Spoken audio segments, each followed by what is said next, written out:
চলেন আমি শুরু করি। আচ্ছা, এখন দেখেন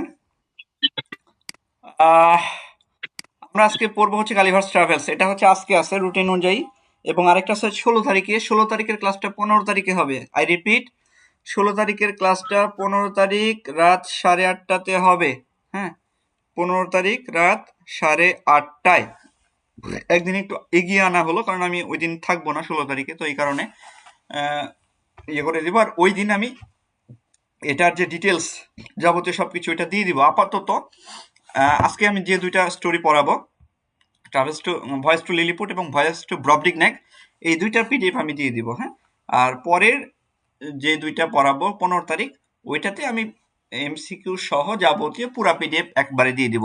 আর আজকে এই দুইটা দিব কারণ হচ্ছে যে আপনারা পড়ে এগিয়ে রাখতে পারবেন এতে করে। হ্যাঁ, সময়টা নষ্ট হবে না এই দুইটা, কারণ প্রচুর এত ডিপলি এই যে সামারিটা সাজানো হয়েছে। হ্যাঁ, আসলে এটাতে সময় লাগতেছে প্রচুর। হ্যাঁ, মানে এত ঠুনকো বিষয়গুলো তুলে আনা হয়েছে যেগুলো কিনা মনে হবে যে না আমি লিটারেচার পড়তেছি। আপনারা যখন সামারিটা পড়বেন মনে হবে যে আমি মেইন টেক্সটটাই পড়তেছি, আসলে লাইন বাই লাইন এতটা সূক্ষ্মভাবে বিষয়গুলো তুলে ধরা হয়েছে। এবং এতে করে আশা করি আপনারা অন্যদের থেকে মানে যোজন যোজন এগিয়ে থাকবেন, এটা নিয়ে টেনশন করা লাগবে না। তো চলেন আমরা শুরু করি আজকে। হ্যাঁ, আমাদের আজকে টপিক, স্যার এটার এক্সাম কবে? পরবর্তী এক্সাম আসতে হচ্ছে আপনাদের 19 তারিখে। হ্যাঁ, 19 তারিখে ওই দেখা যাচ্ছে যে এদিন আপনাদের সুবিধার্থে ওই একই সময়ই থাকবে, সন্ধ্যা 6টা থেকে পরের দিন 20 তারিখ দুপুর 12টা পর্যন্ত। ঠিক আছে, তো চলেন আমরা শুরু করি। আর কথা না বাড়াই, অনেক কথা হয়েছে ইনশাল্লাহ। নেক্সট, এখন ক্লাসে যাই। তো দেখেন, প্রথমে আমাদের কি ফ্যাক্টস আলোচনা করতে হবে। গালিভার্স ট্রাভেলস নামের অর্থটা কি? গালিভারের যে ভ্রমণগুলো সেগুলো। ট্রাভেলস, গালিভার্স ট্রাভেলস, গালিভারের ভ্রমণগুলো। হ্যাঁ, অর্থাৎ সে 4টা যে ভ্রমণ করছে সেগুলো। তো এগুলো হচ্ছে মেইন 4টা। আপনার হচ্ছে যে travels to Lilliput, travels to Brobdingnag, তারপর হচ্ছে বা ভয়েস বা ট্রাভেলস বলা হয়, voyages to Laputa, Balnibarbi, Luggnagg, Glubbdubdrib and Japan. আর 4 নম্বর যে ভয়েস সেটা হচ্ছে voyage to the land of Houyhnhnms. আচ্ছা, তো দেখেন এখানে কি ফ্যাক্টস আছে। প্রথমে ফ্যাক্টস গুলো একটু দেখে নিই। এটা হচ্ছে মডার্ন টাইটেল কি, গালিভার্স ট্রাভেলস। আর অরিজিনাল যে টাইটেল সেটা হচ্ছে Gulliver's travels into several remote Nations of the world. এটা মনে রাখেন, একটু গুরুত্বপূর্ণ। আচ্ছা, লেখক হচ্ছে জনসন সুইফট। তার লাইফ ডিউরেশনটা হচ্ছে, এটা সিরিজটা দেওয়া আছে মানে কি গুরুত্বপূর্ণ, 1667 থেকে 1745। টাইটেল অফ দ্য অথর, সে হচ্ছে master satirist, most famous satirist in English literature কে, আপনার হচ্ছে জনসন সুইফট। এবং মোস্ট, এই যে একটা গত প্রাইমারি পরীক্ষাতে একটা প্রশ্ন ছিল যে most famous poet of English literature, এইটাকে most famous poet English literature কি, এটা পারছেন আপনারা?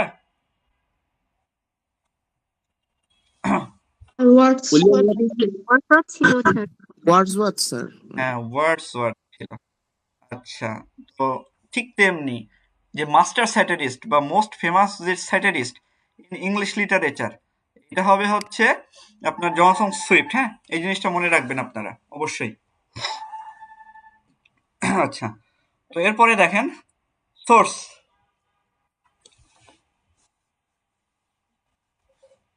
আচ্ছা, একটু ওয়েট, একটা কল আসছে ইমার্জেন্সি।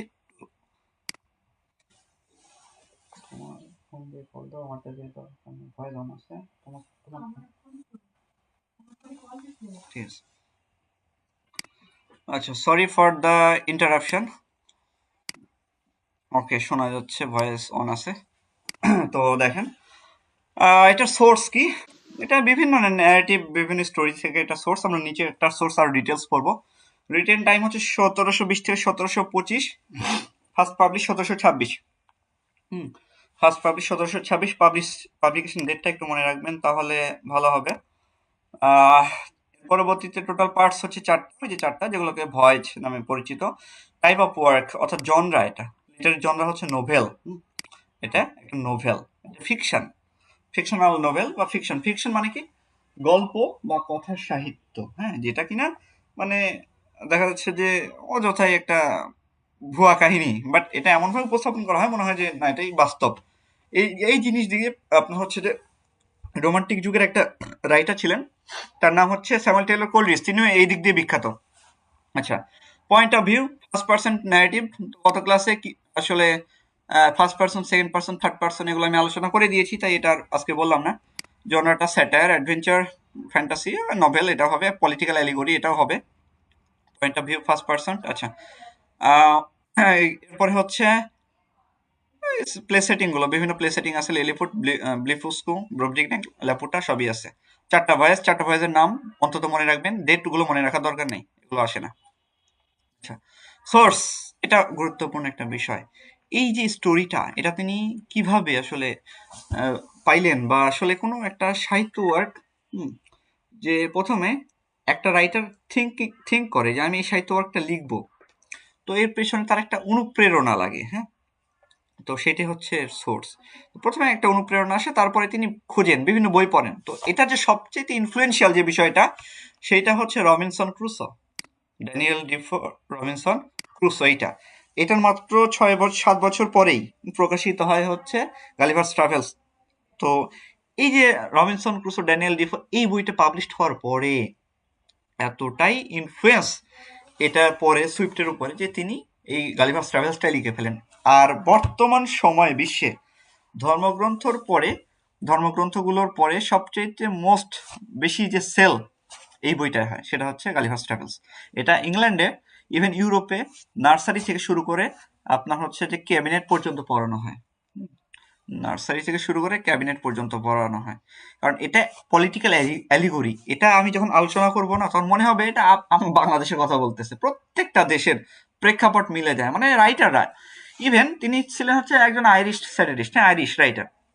যদিও আইরিশ রাইটারের মধ্যে সবচেয়ে ফেমাস হচ্ছে ডব্লিউ.বি. ইয়েটস, বাট সবচাইতে আমি মনে করি, আমার কাছে সবচেয়ে ইনফ্লুয়েন্সিয়াল এবং সবচেয়ে মানে চেঞ্জিং যে একটা অ্যাটিটিউড নিয়ে আসে, সেটা হচ্ছে এই যে জনসন সুইফট। তার রাইটিং গুলো পড়লে মনে হবে যে সে আপনার সামনে বসে থেকে আপনাকে কথাগুলো শোনাচ্ছে বা বলতেছে।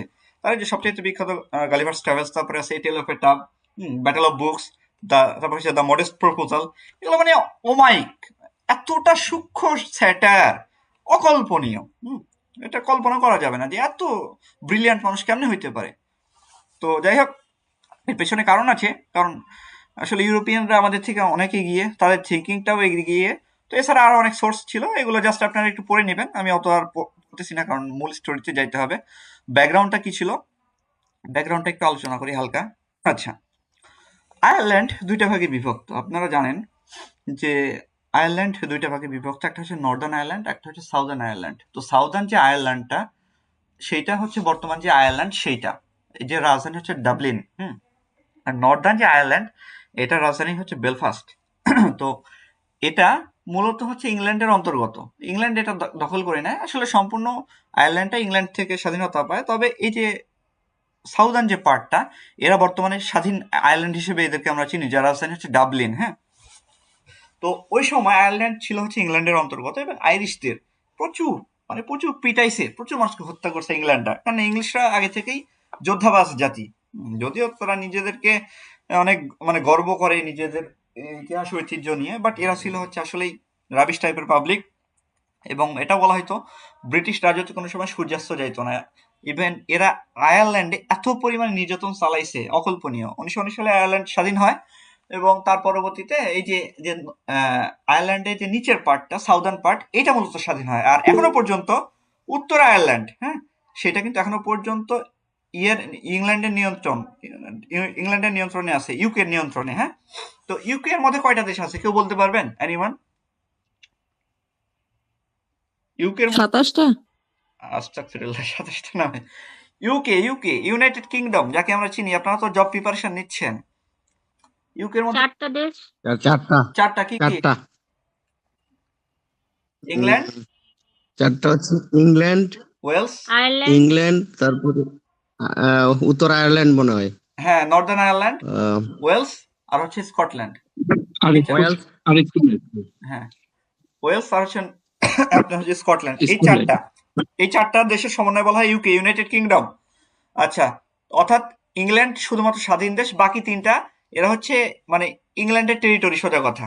আর আমরা যে গ্রেট ব্রিটেন বলতে তিনটা দেশকে বুঝি, আমরা যদি নর্দার্ন আয়ারল্যান্ডকে বাদ দিই, বাকি তিনটাই হচ্ছে মিলে ওটাকে বলা হয় দ্য গ্রেট ব্রিটেন, বা গ্রেট ব্রিটেন বলতে পারি। তো বা ব্রিটেনও বলতে পারি শুধুমাত্র। তো ব্রিটেন কি ৩টা রাষ্ট্র, ইংল্যান্ড, স্কটল্যান্ড, ওয়েলস, হ্যাঁ? আচ্ছা, তো দেখেন, তো যেহেতু ওই যে ব্রিটিশদের দ্বারা এরা শোষিত হচ্ছে, তো এই যে এদেরকে তো স্যাটার করা লাগবে, এই জন্য সূক্ষ্ম স্যাটার হিসেবে তিনি এই রাইটিংটা লিখেন ইংল্যান্ডের অবস্থা আসলে এবং আয়ারল্যান্ডের অবস্থাকে এটা তুলে ধরার জন্য ইংল্যান্ডের শাসকদের একদম সূক্ষ্মভাবে স্যাটার করছে। আচ্ছা, তো দেখেন এর পরবর্তীতে কি আসতেছে, the publisher to the reader. তো প্রথমে আসে হচ্ছে প্রকাশকের বক্তব্য, হ্যাঁ? যে গল্পের শুরুতে আমরা এটা পাই। তো এটা যে প্রকাশক বা লেখক, মানে লেখক তো হচ্ছে গালিভার। তো কিন্তু এটা যে প্রকাশক সে হচ্ছে রিচার্ড সিম্পসন। সে হচ্ছে গালিভারের একজন বন্ধু এবং একটা আত্মীয়। তো সে কি করে, গালিভার তার কাছে এটা পাঠায়, হ্যাঁ? এবং সে বলে যে যে মানে রিচার্ড সিম্পসন এখন বলতেছে এটা কিন্তু আবার ওই কার্টুনের সিম্পসন না, এটা কাকতালীয় ভাবে মিলে গেছে, বাট ওইটা না কিন্তু, হ্যাঁ? তো সিম্পসন বলতেছে যে গালিভার মানুষের ভিড় পছন্দ করে না, সে এখন নটিংহ্যাম শায়ারে একটা শান্ত জায়গায় একাকী বসবাস করতেছে, নিরিবিলি জায়গায় নিরিবিলি সে থাকতে পছন্দ করে। তো সে মানুষকে আর খুব একটা পছন্দ করে না, মানুষের কাছ থেকে দূরে থাকে। আচ্ছা, তো তিনি কি করছেন, গালিভার এই সিম্পসনের কাছে পাঠাচ্ছেন এটা পাবলিশ করার জন্য, হ্যাঁ? তো সিম্পসন কি করছে, সে নিজের মতো করে একটু পরিবর্তন করছে, কিছুটা পরিবর্তন করছে।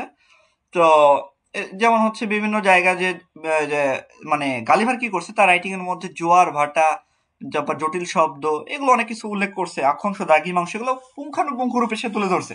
বাট সিম্পসন মনে করছে এত ডিটেলস দিতে গেলে এটা সৌন্দর্য হারায় যাবে, এজন্য সেগুলো বাদ দিছে।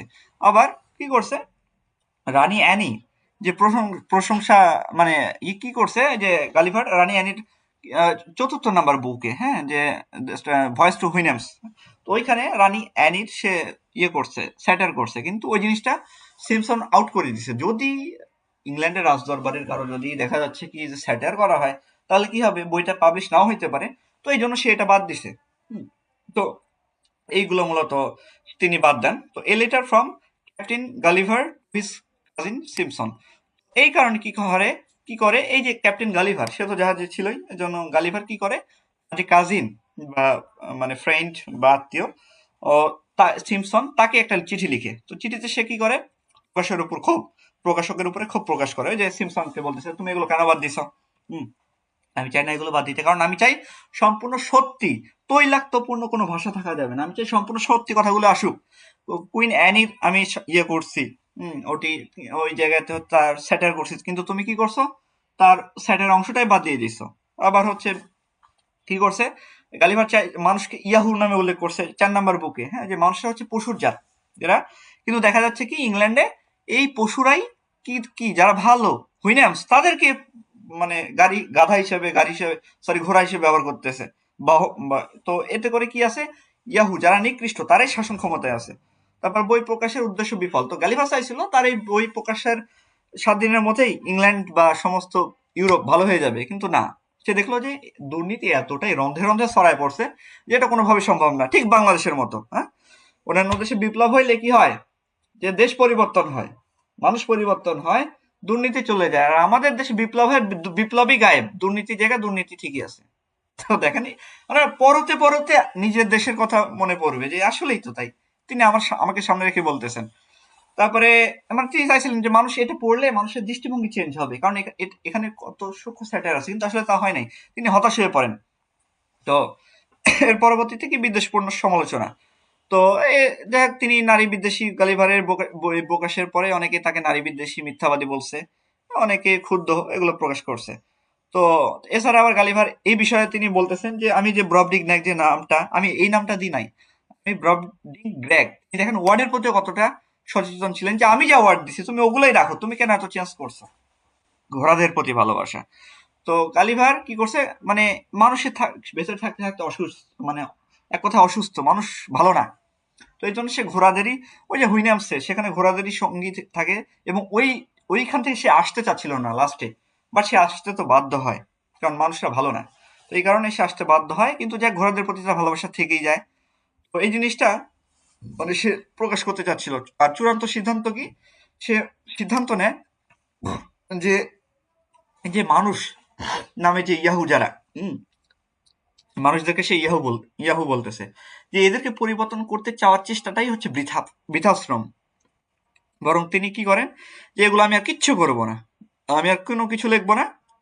তিনি এসব সব পরিকল্পনা বাদ দিয়ে একা থাকার সিদ্ধান্ত নেন।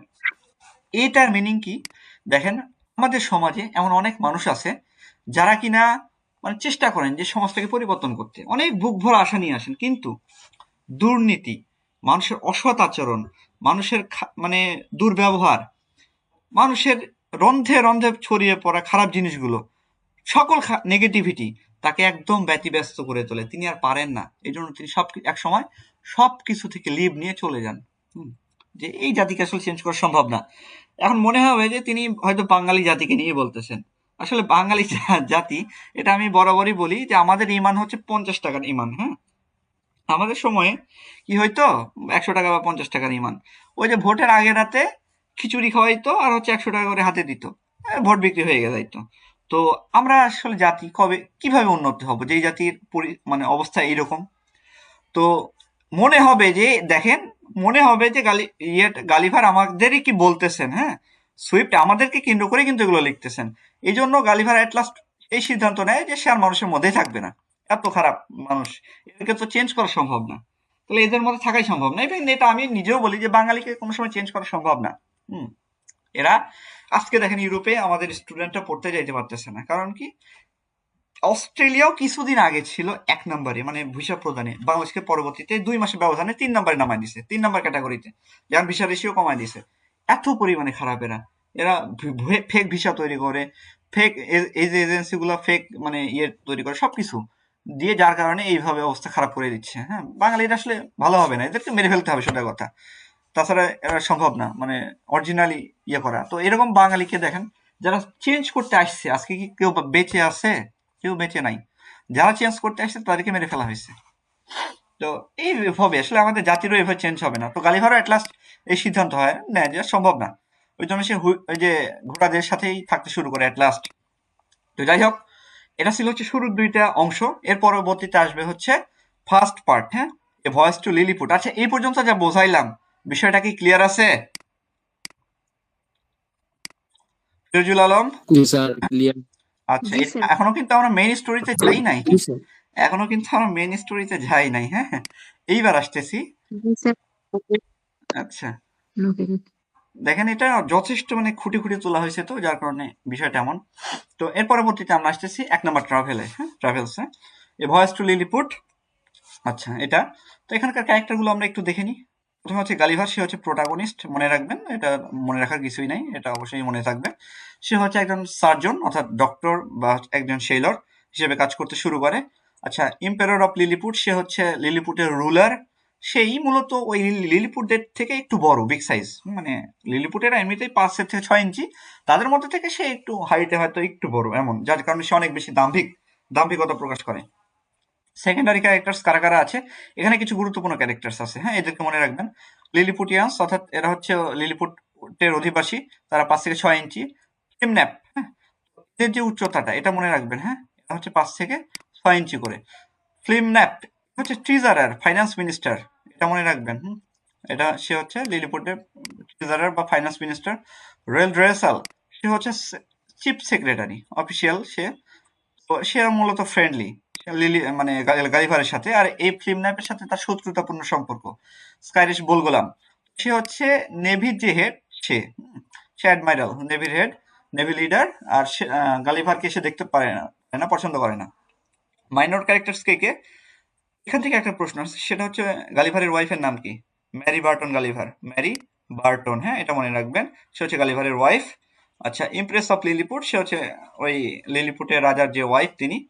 লুফিস্কু পিপল অর্থাৎ ওখানকার ওই লিলিপুটের যে পাশের নিয়ার বাই যে আইল্যান্ড সেইটা। হ্যাঁ, লিলিপুটে ওখানকার মানুষজন। ফ্রেন্ডস অ্যান্ড এনিমিস এখানে উল্লেখ করেই আছে।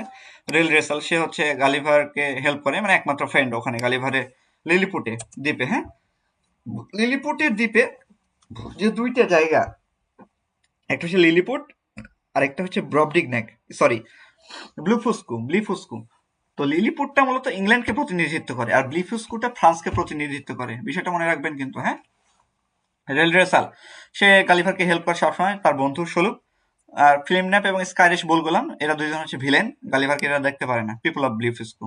তো এরা হচ্ছে এনিমিস অফ লিলিপুট, এরা হচ্ছে শত্রুতাপূর্ণ সম্পর্ক। বাস্তব জীবনে বা এখনো পর্যন্ত ইংল্যান্ড এবং ফ্রান্সের মধ্যে কিন্তু ব্যাপক পরিমাণে সংঘর্ষ সংগ্রাম, মানে এরা একে অন্যকে দেখতে পারে না, এরা আগে থেকে আধিপত্য যে আমি মানে এই কারণে কিন্তু এদের মধ্যে শত বর্ষের যুদ্ধ হয়েছে, অনেক যুদ্ধ হয়েছে এদের মধ্যে। আচ্ছা যাই হোক, স্যাম্বলিক বা পলিটিক্যাল গ্রুপস অফ ক্যারেক্টার্স এটা জানা প্রয়োজন। স্যাম্বলিক বা পলিটিক্যাল গ্রুপস, তো ট্রামেক্সান বা উঁচু হিল, এরা উঁচু হিল পরে, তো এরা উঁচু হিল পরে সোজা কথায়, এবং এদেরকে বলা হয় ট্রামেক্সান। এবং বর্তমানে এরা হচ্ছে কনজারভেটিভ পার্টি, রাজা এদেরকে পছন্দ করে না, মানে বর্তমানে ইংল্যান্ডে কিন্তু এরা আছে। হ্যাঁ, এরা ওই সময় কি ছিল, ইংল্যান্ডের কোন পলিটিক্যাল পার্টি? টরিস। টরিস ছিল ওই সময়, তৎকালীন সময়ে যখন ওই সুইফট এই গল্পটা লিখে, টরিস। আর বর্তমানে ওই দলই আছে, ওদের নাম বর্তমান নাম কনজারভেটিভ পার্টি। এদের নামের সাথে দেখেন কনজারভেটিভ মানে কি, মানে অনেকটা কি কনজারভেটিভ বলে না, যে সংকীর্ণ মনা। তো এরা পরিবর্তন খুব একটা পছন্দ করে না। আবার মানে ঐতিহ্যর প্রতি ঐতিহ্য মানে ঐতিহ্যগত রুলস এগুলোর প্রতি বেশি দৃষ্টিপাত করে, মানে প্রাচীন জিনিসগুলো এরা বেশি পছন্দ করে, এই জন্য রাজা এদেরকে পছন্দ করে না। আচ্ছা, আর স্ল্যামেক্সান এরা কারা? এরা হচ্ছে নিচু হিল পরে। হ্যাঁ, তো এরা হচ্ছে ওই সময় হচ্ছে ইংল্যান্ডের হুইগ পার্টি। হ্যাঁ, হুইগ পার্টি ওই সময় সুইফটের সময়ের। আর বর্তমানে এরা হচ্ছে লিবারাল পার্টি বর্তমান সময় ইংল্যান্ডের। তো এদেরকে রাজা পছন্দ করে এবং রাজাকে ক্ষমতায় বসাইতে এরাই সাহায্য করছে। আচ্ছা, তো দেখেন বিগ ইন্ডিয়ান্স, এরপরে আরো দুইটা জানা লাগবে, সেটা হচ্ছে বিগ ইন্ডিয়ান্স এবং লিটল ইন্ডিয়ান্স। তো বিগ ইন্ডিয়ান্স কারা? বিগ ইন্ডিয়ান্স এরা মূলত ডিমের বড় পার্ট থেকে, ডিমের তো দুইটা এন্ড থাকে, দুইটা পার্ট, একটা হচ্ছে ছোট সুসালু পার্ট আর আরেকটা হচ্ছে মোটা পার্ট। তো বিগ ইন্ডিয়ান্সরা মোটা পার্ট থেকে ডিম ভাঙে, আর লিটল ইন্ডিয়ান্সরা ছোট দিক থেকে ডিম ভাঙে।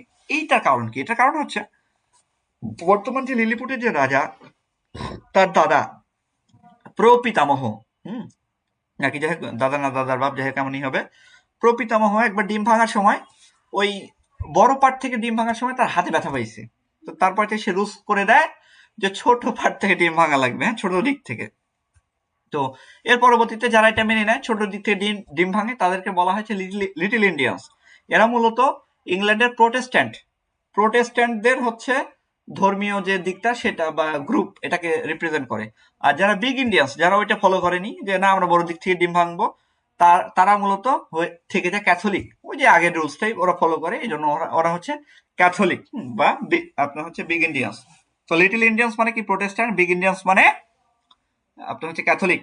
তো এই যে ক্যাথলিকদের, এদেরকে রাজা পছন্দ করে না। তো ক্যাথলিকরা মানে মূলত থাকে হচ্ছে আপনার ইয়েতে, ওই যে ব্লিফুস্কুতে।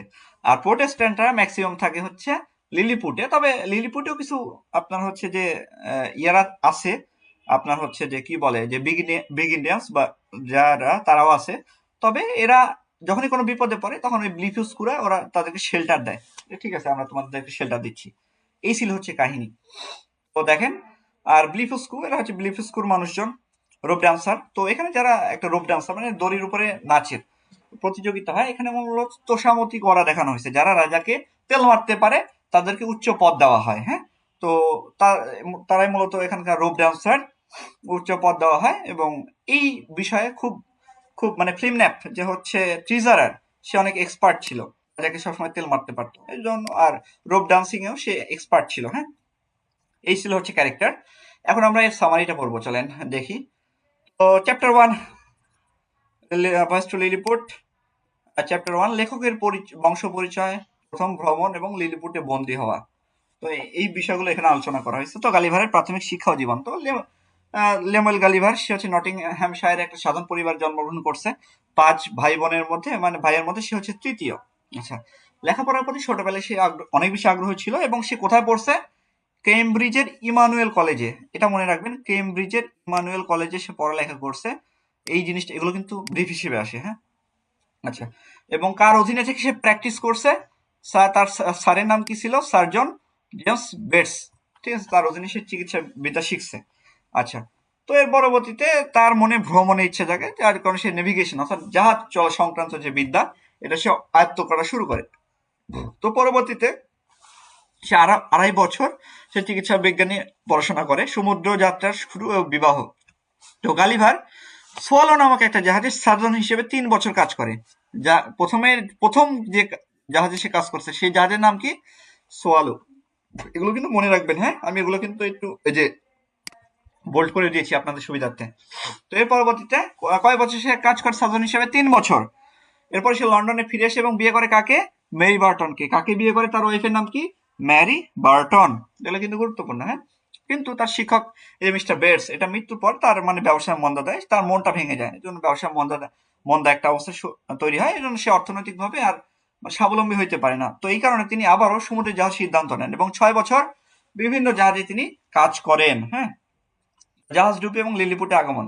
এর পরবর্তীতে কি হয় দেখেন, 1999 সালে 4 মে গালিভার কোন ক্যাপ্টেনের অধীনে? ক্যাপ্টেন রিচার্ডের অধীনে অ্যান্টিলোপ, তো সমুদ্র যাত্রা শুরুর যে তার জাহাজটা ছিল, কোন জাহাজে সে ডুবে গিয়েছিল? কোন জাহাজটা? অ্যান্টিলোপ, হ্যাঁ, সমুদ্রে। তো এই জাহাজটা সে চড়ে এবং দক্ষিণ সমুদ্রের দিকে সে যাত্রা শুরু করে, কিন্তু একটা ভয়াবহ একটা ঝড়ে সে মানে কবলে পড়ে তার জাহাজটা, এবং পাহাড়ের সাথে ধাক্কা খায় ওই জাহাজটা, এতে করে প্রত্যেকটা নাবিক সে মারা যায়। এবং তিনি দীর্ঘক্ষণ, একমাত্র গালিভারই বেঁচে থাকে, দীর্ঘক্ষণ সাঁতার কাটার পরে একটা দ্বীপে গিয়ে ওঠে এবং ক্লান্তিতে সে ঘাসের উপরে ঘুমায় পড়ে। তো ঘুমায় পড়ার পরে কি হয়? লিলিপুটিয়ানদের সাথে প্রথম সাক্ষাৎ এবং বন্দিদশা। প্রায় 9 ঘন্টা পরে তার এই ঘুমটা ভেঙে যায় এবং তিনি দেখতে পান তার হাত, চুল, পা সব বাঁধা মাটির সাথে, হ্যাঁ। তো কিছুক্ষণের মধ্যে তিনি এটা অনুভব করেন যে 6 ইঞ্চির মানুষ, 6 ইঞ্চির মানে ক্ষুদ্র ক্ষুদ্র, মানে একটা, সে প্রথম ভাবছিল কোনো প্রাণী, পরবর্তীতে সে ভালো করে দেখে যে এরা হচ্ছে মানুষ, হ্যাঁ। এরা তাকে বেঁধে রাখছে এবং তার উপরে উঠে আছে, হ্যাঁ, চিৎকার করতেছে। মইনি তার বুকের উপরে বসে আছে, উঠে আছে, উঠতেছে, তাকে খুব ভালো করে পর্যবেক্ষণ করতেছে। তো তার দিকে তীর ছুটতেছে, যেগুলো কিনা সুই ফুটার মতো করে গালিভারের শরীরে একটু ফুটতেছিল। তো গালিভার আর মানে যেহেতু তারা আঘাত করতেছে, গালিভার একটু ছটফট করতেছিল, যার কারণে গালিভার আর চুপচাপ ওখানে শুয়ে থাকে, আর কোনো নড়াচড়া করে না, যার কারণে তারাও একটু থেমে যায়। ক্ষুদ্র মানুষের আতিথেয়তা ও কূটকৌশল। তো এরপরে কি হয়? তো এই যে লিলিপুটিয়ানরা এরা একটা মঞ্চ তৈরি করে এবং তাদের যে একজন নেতা আসে ওখানে, যার নাম কি? হুর্গো। মনে রাখেন, হুর্গো, সে একটা বক্তৃতা দেয়। তো গালিভার ইঙ্গিত করে যে আমার খুব ক্ষুধা লাগছে, আমাকে খাইতে দাও। এই যে প্রশ্নটা আসে সেটা হচ্ছে গালিভারকে কি খাইতে দেওয়া হয়েছিল প্রথমে? ঝুড়ি ভরে মাংস এবং মদ, এটা তাকে খাইতে দেওয়া হয়েছিল। তো ছোট করে এটা মানে ছোট এগুলা তাকে পাঠানো হয় এবং সে খায়। তার মানে মুখের মধ্যে ঢেলে দেওয়া হয় ওইভাবেই বাঁধা অবস্থাতে ঢেলে দেওয়া হয় এবং সে খাইতে থাকে। এবং সে অদ্ভুত, মানে এই যে মানুষরা, তারা গালিভার এত বড় জায়ান্ট, কিন্তু তাকে দেখে ভয় পাচ্ছে না, দেখে আসলে সে অনেক বিস্মিত হয়ে যায় যে এটা কেমন মানুষ। এটার মাধ্যমে সে এটা ইয়ে করতেছে যে এই যে ইংল্যান্ডের মানুষরা, ইংল্যান্ডের প্রতিনিধিত্ব করতেছে লিলিপুটরা, যে এই মানুষরা আসলে অনেক সাহসী। যার কারণে এরা এই যে বিভিন্ন দেশ, বিভিন্ন দ্বীপ উপদ্বীপ, এগুলো এরা শাসন করতে পারতেছে। আর ওই সময় ইংল্যান্ডের যে রয়্যাল নেভি, এটা সারা পৃথিবী দাপড়ে বেড়াইছে, এতটা পাওয়ারফুল ছিল, এটা অকল্পনীয়, যার কারণে এরা সমগ্র পৃথিবীকে শাসন করতে পারছে, সম্ভব হয়েছে। ওই জিনিসটা কিন্তু বর্তমানে আমেরিকা তৈরি করছে, হ্যাঁ। আমেরিকা যদি চায় যে সারা পৃথিবীর সাথে আমরা যুদ্ধ করব, এটাও সম্ভব। তারা একাই সারা পৃথিবীর সাথে যুদ্ধ করতে সক্ষম হবে, কোনো কিছু লাগবে না, এতটা পাওয়ারফুল ওরা হয়ে গেছে। আচ্ছা, তো দেখেন, তো গালিভার এটা দেখে আসলেই তাদের সাহস দেখে সে অনেক বেশি বিস্মিত হয়ে যায়। তো এই লিলিপুটটা কি করে যে গালিভারকে তো এখন তো বন্দি করে নিয়ে যাইতে হবে, এই জন্য তার খাবারের মধ্যে মদের মধ্যে তারা ঘুমের ওষুধ মিশায় দেয় এবং তাকে নিয়ে চলে যায় রাজধানীতে, হ্যাঁ। রাজধানীতে পরিবহন ও নতুন বাসস্থান। তো লিলিপুটরা কি ছিল? এরা কোন বিষয়ে দক্ষ ছিল দেখেন? দক্ষ গণিতবিদ ও প্রকৌশলী ছিল। এই জিনিসটা অবশ্যই মনে রাখবেন, এগুলো কিন্তু সব বোল্ড করে দেওয়া আছে, যেগুলো আপনাদের লাগবে, হ্যাঁ। দক্ষ গণিতবিদ এবং প্রকৌশলী ছিল। তারা কি করত? এই যে পার্শ্ব কাঠমিস্ত্রি, পার্শ্ব প্রকৌশলী, 22 টাকার ঘোড়া, এগুলো সবকিছু দিয়ে একটা মানে ট্রলির মতো তৈরি করছে এবং 1500 যে মানে ছোট ছোট ঘোড়া, এগুলো এগুলোর মাধ্যমে তাকে রাজধানীতে নিয়ে যাওয়া হয়। এগুলো গাড়ির ট্রলি তৈরি করে একটা বড় ইয়ে করে।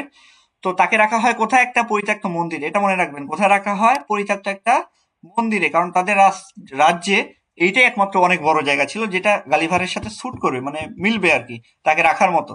কারণ তাদের তো জেলখানাও ওইরকম পর্যাপ্ত জায়গা না বা অত উঁচু না যে গালিভারকে রাখবে, এই জন্য কোথায় রাখে? পরিত্যক্ত একটা মন্দিরে। এই জিনিসটা মনে রাখবেন, হ্যাঁ। এবং সেখানে কি করে? তাকে 91টা শিকল এবং 36টা তালা দিয়ে তার পা বেঁধে রাখে, যাতে তিনি পালিয়ে যেতে না পারেন, হ্যাঁ। আচ্ছা, এই যে সম্পূর্ণ যে চ্যাপ্টার, এটার ব্যাখ্যা কিন্তু এখানে ছোট করে দেওয়া আছে, কি বিষয়টা ইঙ্গিত করতেছে বাস্তবতার সাথে, সেইটাও কিন্তু উল্লেখ করা আছে। অর্থাৎ সম্পূর্ণ পরিপূর্ণভাবে আপনাদের স্বয়ংসম্পূর্ণ, মানে টোটালি স্বয়ংসম্পূর্ণ করে দেওয়া হয়েছে, যাতে করে কোথাও আপনারা না আটকান। এগুলো একবার করে পড়বেন, মজা লাগবে। যে আসলেই না, লিটারেচার অরিজিনালি পাচ্ছি, পিওর টেস্ট, এটা ফিল করতেছি। আচ্ছা, এরপর 2 নম্বর চ্যাপ্টারে কি হয়, সম্রাট কর্তৃক গালিভারের পরিদর্শন এবং পকেট তল্লাশি। তো গালিভার কি হয়, যখন যখন এখানে নিয়ে আসা হয়, গালিভার সম্রাট যখন আসে উঠে দাঁড়ায়, তো চারদিকে এসে বাগানের মতো দেখে। তো লিলিপুটের মাঠগুলো সে বর্ণনা করে যে এখানে ছিল 40 ফুটের বর্গাকার, গাছগুলো প্রায় 7 ফুট লম্বা, মানে গাছগুলো উঁচু গাছগুলো সর্বোচ্চ 7 ফুট লম্বা, এর বেশি না, মানে 7 ফুট। কিন্তু গালিভার তো অনেক লম্বা, হ্যাঁ। তো এই বিষয়গুলো উল্লেখ করা হয়। তো দেখেন, এর পরবর্তীতে কি করা হয় যে সম্রাট মানে গালিভারের যেসব ইয়ে করা হয়, মানে তাকে সম্মান করে তাকে একটু ময়লা টয়লা এগুলো পরিষ্কার এগুলো সব নিয়োগ দেয় লোকজন। তো লিলিপুটের সম্রাটের বর্ণনা, তো গালিভার এরপর গালিভার কি করতেছে, লিলিপুটের যে সম্রাট তার বর্ণনা করতেছে। তার বয়স প্রায় 28 বছর এবং সেই একটু মানে লম্বা ওদের মধ্যে, হ্যাঁ। এবং সে মানে কি করে যে গালিভারকে একটু সম্মান করে, তাকে খাবারের ব্যবস্থা করে বা তার সাথে একটু ভালো করে কথা বলে। তো ক্ষমা ও উদারতা, তো একবার কি হয়, গালিভারকে ওই লোকজন এসে তীর ছুঁড়তে লাগে, প্রহরীরা রক্ষীরা। তো গালিভার 6 জনকে ধরে ফেলে তার হাতের মুঠোয়, কিন্তু পরবর্তীতে মনে করে এমন ভাবে বোঝায় যে সে তাদের খেয়ে ফেলবে, কিন্তু কিছু না করে তাদেরকে ছেড়ে দেয়। এতে করে সম্রাট তার প্রতি অনেক সন্তুষ্ট হয় যে না ঠিক আছে, এ যে আর কিছু হলে ক্ষতি করবে না, হ্যাঁ। তো এর পরবর্তীতে কি করা হয়, ভাষা শিক্ষা ও রাজকীয় আতিথেয়তা, তো গালিভারের জন্য 600 জন পরিচালক রাখা হয়, 300 জন দর্জি রাখা হয়, 6 জন পণ্ডিত নিয়োগ করা হয়। তো এইভাবে তাকে আর কি তার পরিচর্যা করা হয়, হ্যাঁ। তো 3 সপ্তাহের মধ্যে কি করে গালিভার যে লিলিপুটদের যে ভাষা এটা সে শিখে ফেলে, এবং তার প্রথম বাক্যটা কি ছিল, এটা ব্রিফ হিসেবে আসবে, যে আমার মুক্তি চাই, আমার মুক্তি চাই, আই ওয়ান্ট মাই ফ্রিডম, আমি মুক্তি চাই, তো সম্রাট এর উত্তরে বলেন যে ঠিক আছে, তোমাকে মুক্তি দেওয়া হবে, তবে তোমাকে কয়েকটা শর্ত পালন করা লাগবে। তো শর্তগুলো যা পরবর্তীতে ওটা করানো হয়। তো এর পরবর্তীতে গালিভারের পকেট তল্লাশি করা হয় এবং গুরুত্বপূর্ণ মানে জিনিসগুলো পাওয়া যায়। তো পকেট তল্লাশি কেন করা হয়, কারণ যাতে করে তার সে কোনো দেখা যাচ্ছে যে এই দেশের লিলিপুটের কোনো মানে খারাপ কিছু না করতে পারে, বা তাদের কোনো ক্ষতি করতে না পারে, এই জন্য মানে পকেট তল্লাশি করা হয়। এবং 2 জন অফিসার যা যা পাওয়া যায় তার একটা লিস্ট তৈরি করতে থাকে। তো কি কি পাওয়া যায়, রুমাল পাওয়া যায়, তারপর হচ্ছে স্নাত বক্স, হচ্ছে রূপোর তৈরি একটা সিন্দুক পাওয়া যায়, চিরুনি, ঘড়ি, পিস্তল, তলোয়ার, এগুলো সবই পাওয়া যায়। তো অস্ত্র জমা দেন, তো গালিবার সবই দেয়, খালি তার চশমা এবং দূরবীনটা তিনি রেখে দেন, কারণ তিনি মানে মনে করছিলেন যে এগুলো যদি হারিয়ে ফেলি বা তাদেরকে দিয়ে দিই, তারা হয়তো এটা খেয়াল রাখবে না, কিন্তু এগুলো আমার জন্য গুরুত্বপূর্ণ, চশমা আর দূরবীনটা আমি দূরে দেখতে পাবো, আর চশমাটা আমি মানে আমাকে দৃষ্টিশক্তিটা ঠিক রাখতে সাহায্য করবে। তো এর পরবর্তীতে চ্যাপ্টার 3, আদালতের বিনোদন এবং গালিভারের মুক্তির শর্তাবলী দেওয়া হয়। তো দেখেন, তো গালিভার কি করে, সম্রাটের আস্তে আস্তে আস্থা অর্জন করে, এবং এখানে কি করা হয় যে গালিভারকে আনন্দ দিতে এখানে একটা রাষ্ট্রীয় খেলার আয়োজন করা হয়, হ্যাঁ। তো এখানে কি কি আয়োজন করা হয়, দড়ির উপরে নাচ। তো এটা বিভিন্ন যারা উচ্চপদস্থ কর্মকর্তারা তারা নাচে, বা কারো কেউ যদি মানে ইয়ে করে, আপনার হচ্ছে যে মানে যতক্ষণ নাচতে পারবে বা যত উঁচুতে উঠে লাফাতে পারবে, তারা মানে রাজার তত নিকটবর্তী হবে। এটা দ্বারা মূলত ইংল্যান্ডের ওই সব রাজ দরবারিক বা রাজসভার মানুষদের বোঝানো হচ্ছিল যারা তেল মারে রাজাকে, রাজাকে তেল মারে এবং ভালো একটা জায়গা পায়। তো এই কাজে এই যে অর্থমন্ত্রী যে ফিল্মন্যাপ ফিজারার, সে অনেক বেশি দক্ষ ছিল। আচ্ছা, এর পরবর্তীতে গালিভারের অভিনব বিনোদন। তো যাই হোক, গালিভারও আনন্দ দেয়। সে সে কি করে, তার যে একটা রুমাল, এটা দিয়ে সে 9টা লাঠির উপরে মানে টান টান করে এটা বাঁধে, একটা মঞ্চ তৈরি করে, এবং এখানে অশ্বারোহীরা যারা ছিল ওরা মূলত যুদ্ধের মহড়া দেয়। এবং সম্রাট তার এই যে রুমালের যে একটা মঞ্চ, এটা দেখে এতটাই সে মুগ্ধ হয় যে সে নিজেও ওর উপরে দাঁড়ায় থেকে একটা বক্তৃতা দেয়, একটা নেতৃত্ব দেন ইয়েদের।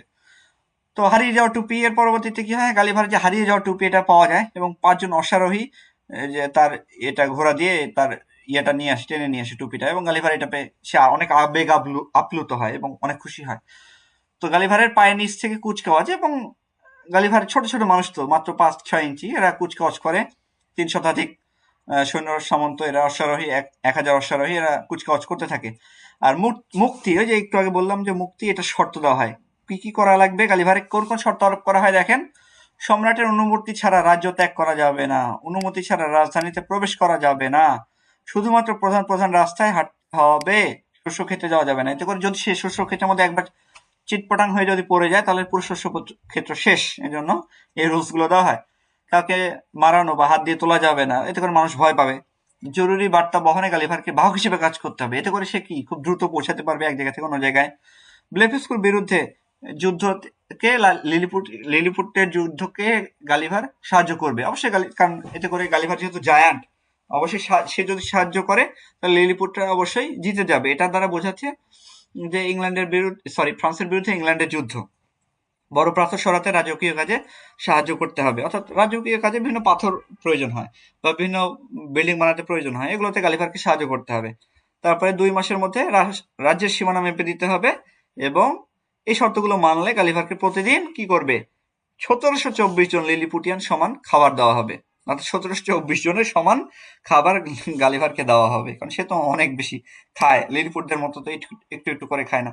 গালিভার শপথ করে ঠিক আছে আমি এগুলো মেনে নেবো, এবং অবশেষে তার শিকলটা এটা খুলে দেওয়া হয়। হ্যাঁ, আচ্ছা। এর পরবর্তীতে কি হয়, চ্যাপ্টার 4 মিলড্রেডের বর্ণনা, অর্থাৎ লিলিপুটের যে রাজধানী মিলড্রেডও এটার বর্ণনা গালিভার দেয়, এবং রাজনৈতিক ধর্মীয় সংকটের ইতিহাস। তো মুক্তি পাওয়ার পর গালিভারের ইচ্ছা ছিল যে রাজধানীটা ঘুরে দেখবো। লিলিপুটের রাজধানী, তার নাম কি, মিলডেন্টো, এটা মনে রাখবেন আপনারা। হ্যাঁ, তো সে রাজধানী বর্ণনা করে, এখানে অন্য কিছুই নাই, রাজধানী বর্ণনা করা আছে, এগুলো আপনার জাস্ট দেখে নিন। 5 লাখ মানুষ বসবাস করে, বিভিন্ন ভাবে তৈরি করা, এগুলো যাবতীয় সবকিছু খুঁটিনাটি আলোচনা করা।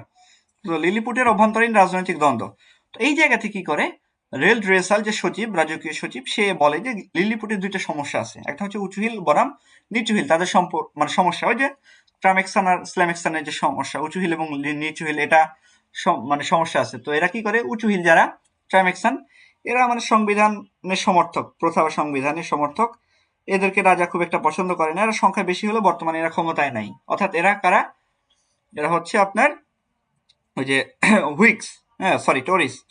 আচ্ছা, আর স্ল্যামেক্সান এরা হচ্ছে হুইক্স, নিচু হিল। তো এরা, এদেরকে রাজা পছন্দ করে এবং বড় বড় পদে এদেরকে দেয়। আর এই যে এদের দ্বন্দ্ব দেখে যে যুবরাজ, সে আবার এক পায়ে একটা উঁচু হিল, আরেক পায়ে একটা নিচু হিল পরে, সে বোঝায় যে আমি মানে নিউট্রাল। হ্যাঁ, এমন একটা অবস্থা। আর 2 নম্বর সমস্যা হচ্ছে ধর্মীয় বৈদেশিক সংকট, ডিম ভাঙার বিতর্ক, ওই যে বিগ ইন্ডিয়ান আর লিটল ইন্ডিয়ান্স এর যে কাহিনী, ওইটা। ইভেন এই যুদ্ধকে কেন্দ্র করে 11,000 মানুষ প্রাণও দিয়েছে। হ্যাঁ, সামান্য এই বিষয়গুলো, এগুলো মানে অন্য কিছুই না, এই যে ফ্রান্স এবং ইংল্যান্ডের মধ্যে যে যুদ্ধ বারবার হয়েছে ধর্মকে কেন্দ্র করে, এগুলোকে রিপ্রেজেন্ট করতেছে।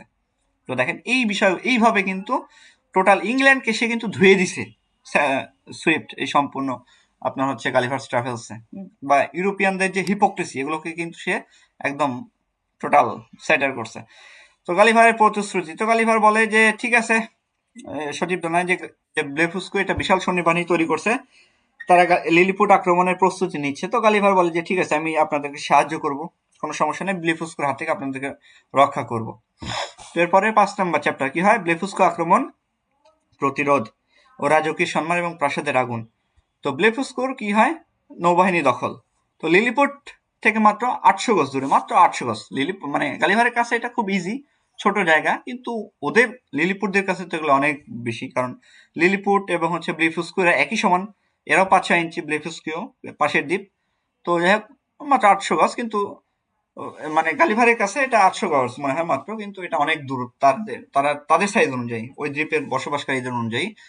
তো কি করে গালিভার সেখানে যায়। হুম, তো সে যখন জানতে পারে যে ব্লিফুস্কু লিলিপুটে আক্রমণ করার সিদ্ধান্ত নিচ্ছে, তখন সে যায় এবং সে একটা সাহসী পরিকল্পনা করে যে তিনি কি করবেন, মজবুত তার দিয়ে একটা হুক, 50টা হুক তৈরি করে এবং সমুদ্রে নেমে জোয়ারের সময় সে যায় এবং চোখে চশমা পরে, যাতে করে ওরা তীর ছুড়লেও, ব্লিফুস্কুরা তীর ছুড়লে তার চোখটা রক্ষা পায়। সব 50টা হুক দিয়ে জাহাজগুলো টেনে নিয়ে চলে আসে বন্দরে, লিলিপুটের বন্দরে নিয়ে আসে। আর এই কারণে কি হয়, সর্বোচ্চ সম্মান নার্ড্যাক, এটা মনে রাখবেন, বানানটা কিন্তু এইটা, অনেক সময় হতে পারে নার্ডিক থাকতে পারে। অরিজিনাল যেটা মেইন টেক্সটে সেটা আছে এটা NARDAC, নার্ড্যাক, এই উপাধি কিন্তু দেওয়া হয়। লিলিপুটের জন্য, বীরত্বের জন্য তাকে কোন উপাধি দেওয়া হয়, নার্ড্যাক। এটা কিন্তু খুব গুরুত্বপূর্ণ একটা ব্রিফ। তো রাজা কি হয়, যেহেতু সে ধরে নিয়ে আসছে সব জাহাজগুলো, 50টার বেশি যুদ্ধ জাহাজ ব্লেফুস্কুর, যার কারণে তাকে সর্বোচ্চ যে খেতাব লিলিপুটের, নার্ড্যাক, সেই খেতাবটা দেয়। আচ্ছা, তো সম্মানে সম্রাটের উচ্চাকাঙ্ক্ষা এবং গালিভারের প্রতিবাদ।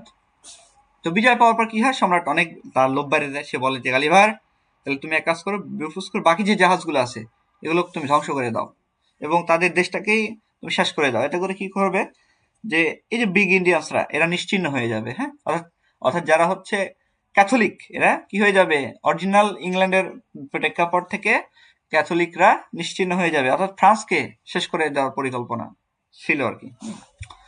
তো যাই হোক, সেটা আর হয় না, কিন্তু গালিভার সোজাসুজি বলে যায় যে না, এটা করা যাবে না, কারণ মানুষ স্বাধীনভাবে জন্মায়, দাস হিসেবে তারা জন্মায় না, তাদেরকে দাস করে রাখা যাবে না। তো গালিভারের এই যে ন্যায়পরায়ণতা, এটা এই লিলিপুটের রাজাকে একটু রাগান্বিত করে, হ্যাঁ, এবং সে বলে যে এটা ঠিক হইল না। এবং এই কারণে আরো যে দুইজন ছিল, ফ্লিমন্যাপ এবং স্কারিশ বোলগুলাম, এরাও মানে গালিভারের বিরুদ্ধে তখন থেকে চক্রান্ত করতে শুরু করে, গালিভারের বিরুদ্ধে তারা চলে যায়। প্রাসাদের আগুন এবং গালিভারের অদ্ভুত উদ্ধার কাজ। এখানে একটা মজার ঘটনা ঘটে। একদিন রাতে প্রাসাদে আগুন লাগে, হ্যাঁ, এবং রানীর এক পরিচারিকা সে বই পড়ার সময় কি করে ঘুমায় যায়, যার কারণে এই আগুনটা লেগে যায়। তো আগুনটা লাগে, আগুন তো নেভানো সম্ভব না। গালিভার যখন শুনতে পায় আগুন লাগছে, তো সে যে ইয়ের মধ্যে ছিল যে যে কোনো সময় খুব দ্রুত হেল্প করতে হবে, সে দৌড়ে চলে যায়, যে কোটটা ফেলে রেখে যায়, যার কারণে সে ওই কোটের বাতাস দিলে, জোরে বাতাস দিলে তো আগুনটা নিভে যেত, কিন্তু ওইটা হয় না।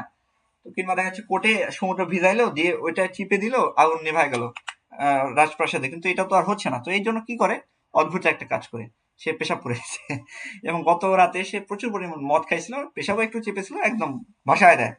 তো এই জিনিসটা, যদিও সে মানে রাজাকে, রাজপ্রাসাদকে রক্ষা করছে, বাট রাজারও এটা ভালো লাগে না, বিশেষ করে রানীর এটা আরো বেশি ভালো লাগে না। তো যদিও রাজা এটা মানে ঠিক আছে, উপায় তো নাই, তাছাড়া পুড়ে মরতো, কিন্তু এটা ঠিক আছে, রাজা এইভাবে বলে ঠিক আছে, কিন্তু যাই হোক, জিনিসটা ভালোভাবে নেয় না। তো যাই হোক, আগুনটা নিভে যায় এবং মাত্র 3 মিনিটে এই আগুনটা নিভে এবং পুরো রাজপ্রাসাদটা রক্ষা পায়। তো গালিভার কিভাবে রাজপ্রাসাদকে রক্ষা করছে, ইউরিনেশনের মাধ্যমে, অর্থাৎ পেশাব করে, হ্যাঁ, এবং কয় মিনিটে, মাত্র 3 মিনিটে। তো রানীর ঘৃণা এবং বিপদের সংকেত। তো এতে করে রানী অনেক রেগে যায়, ক্রুদ্ধ হয়ে যায়, এবং সে মানে মৃত্যুদণ্ড, মানে এইরকম কাজের জন্য মানে বিষয়টা হচ্ছে এমন ছিল যে লিলিপুটে একটা রুলস ছিল যে কেউ যদি রাজপ্রাসাদের মধ্যে কেউ যদি ইয়ে করে, বাথরুম করে, তাহলে তার মৃত্যুদণ্ড দেওয়া হবে। তো রানী খুবই রেগেছিল এবং এটা চায় যে মৃত্যুদণ্ড দেওয়া হোক। তো গালিভার মানে এতে করে তিনি গালিভার প্রতি প্রচুর মানে ঘৃণা প্রকাশ করেন এবং তিনি মনে করেন যে এটা একটা প্রতিশোধ নেওয়া দরকার, হ্যাঁ। তো লিলিপুটের অধিবাসী, 6 নম্বর চ্যাপ্টারে, লিলিপুটের অধিবাসী, তাদের বিদ্যা, আইন, রীতি নীতি ও শিশুদের শিক্ষা পদ্ধতি। এখানে কি হয় দেখেন, লিলিপুটে মানুষগুলো যেহেতু তারা ক্ষুদ্র, এখানকার সবকিছু ছিল ক্ষুদ্র, 4 থেকে 5 ইঞ্চি, ভেড়াগুলো অনেক বেশি ছোট ছোট ছিল। তো উঁচু গাছগুলো ছিল সর্বোচ্চ 7 ফুট, এটা গালিভারের হাইটের সাথে মোটামুটি একটু মেলে।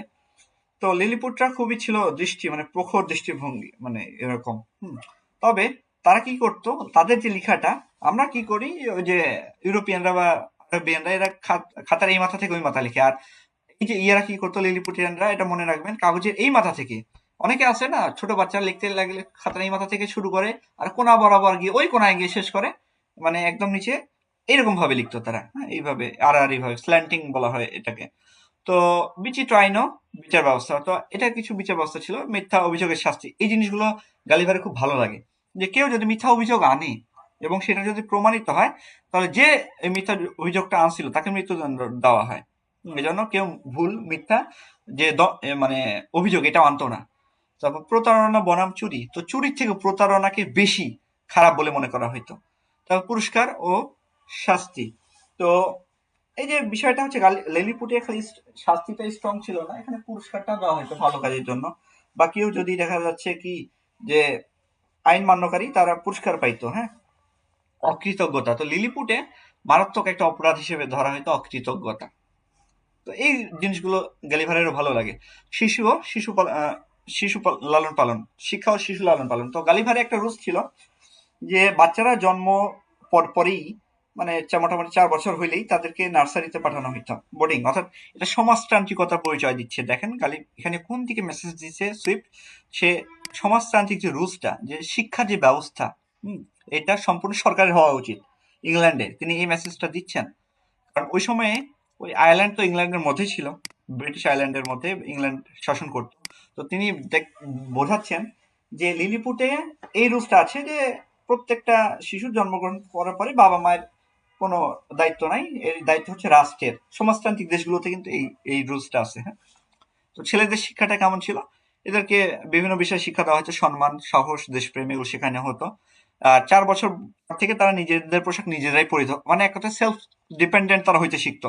সমাজতান্ত্রিকের সাথে একদম মিলে যাচ্ছে। অর্থাৎ এদিক থেকে আমরা একটু বলতে পারি যে সুইফট কিন্তু সমাজতান্ত্রিকতা পছন্দ করতেন। মেয়েদের শিক্ষা, তো মেয়েদের ক্ষেত্রে দেখেন এখানে বলা হচ্ছে যে তাদেরকেও সেভাবে লেখাপড়া করানো হইতো বোর্ডিং স্কুলে রেখেই, এবং 12 বছর বয়সে তাদের বিয়ের উপযোগী হিসেবে ধরা হইতো তাদেরকে। হ্যাঁ, তো গালিভারের জীবনযাপন এবং দর্জিদের কৌশল, তো গালিভারে পোশাক পরতো। তাদের পোশাক তৈরি করতো 300 জন দর্জি, 200 জন সেলাই কর্মী, এটা মনে রাখবেন। হ্যাঁ, এটা এগুলো কিন্তু ব্রিফ হিসেবে আসবে। তো তারা গালিভার শরীর মাপ নিত কিসের হিসেবে, যে গণিতে দক্ষ ছিল লিলিপুটরা সেই হিসাবেই। হ্যাঁ, তো এইভাবেই তারা নিত, এবং প্রতিদিন গালিভারের জন্য বলেন। আপনার মাইক্রোফোনটা অফ করেন প্লিজ।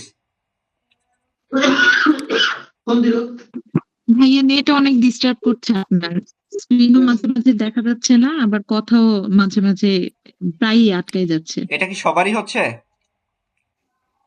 জি ভাইয়া, অনেকে মেসেজ দিয়েছিলেন, আমি আপনাকে আবার হোয়াটসঅ্যাপেও টেক্সট করে রেখেছিলাম, দেখছিলেন না ওই জন্য। না স্যার, আমার সাথে তেমন হচ্ছে না, আমার এখানে তো ঠিকই আছে, ক্লিয়ার শুনতে পাচ্ছি এবং দেখা যাচ্ছে। আচ্ছা, যাদের সমস্যা এই হচ্ছে ওনাদের পার্সোনাল আমি সমস্যা। বলি এটা পার্সোনাল সমস্যা। আপনারা বের হয়ে আবার একবারে আবার ক্লিয়ার শোনা যাচ্ছে। ঢুকবেন, তাহলে সমস্যা হবে। আচ্ছা, ক্লাসটা কি মানে ক্লিয়ার হচ্ছে তো নাকি, মানে এনজয়েবল হচ্ছে তো? ডিটেইলস জানা যাচ্ছে?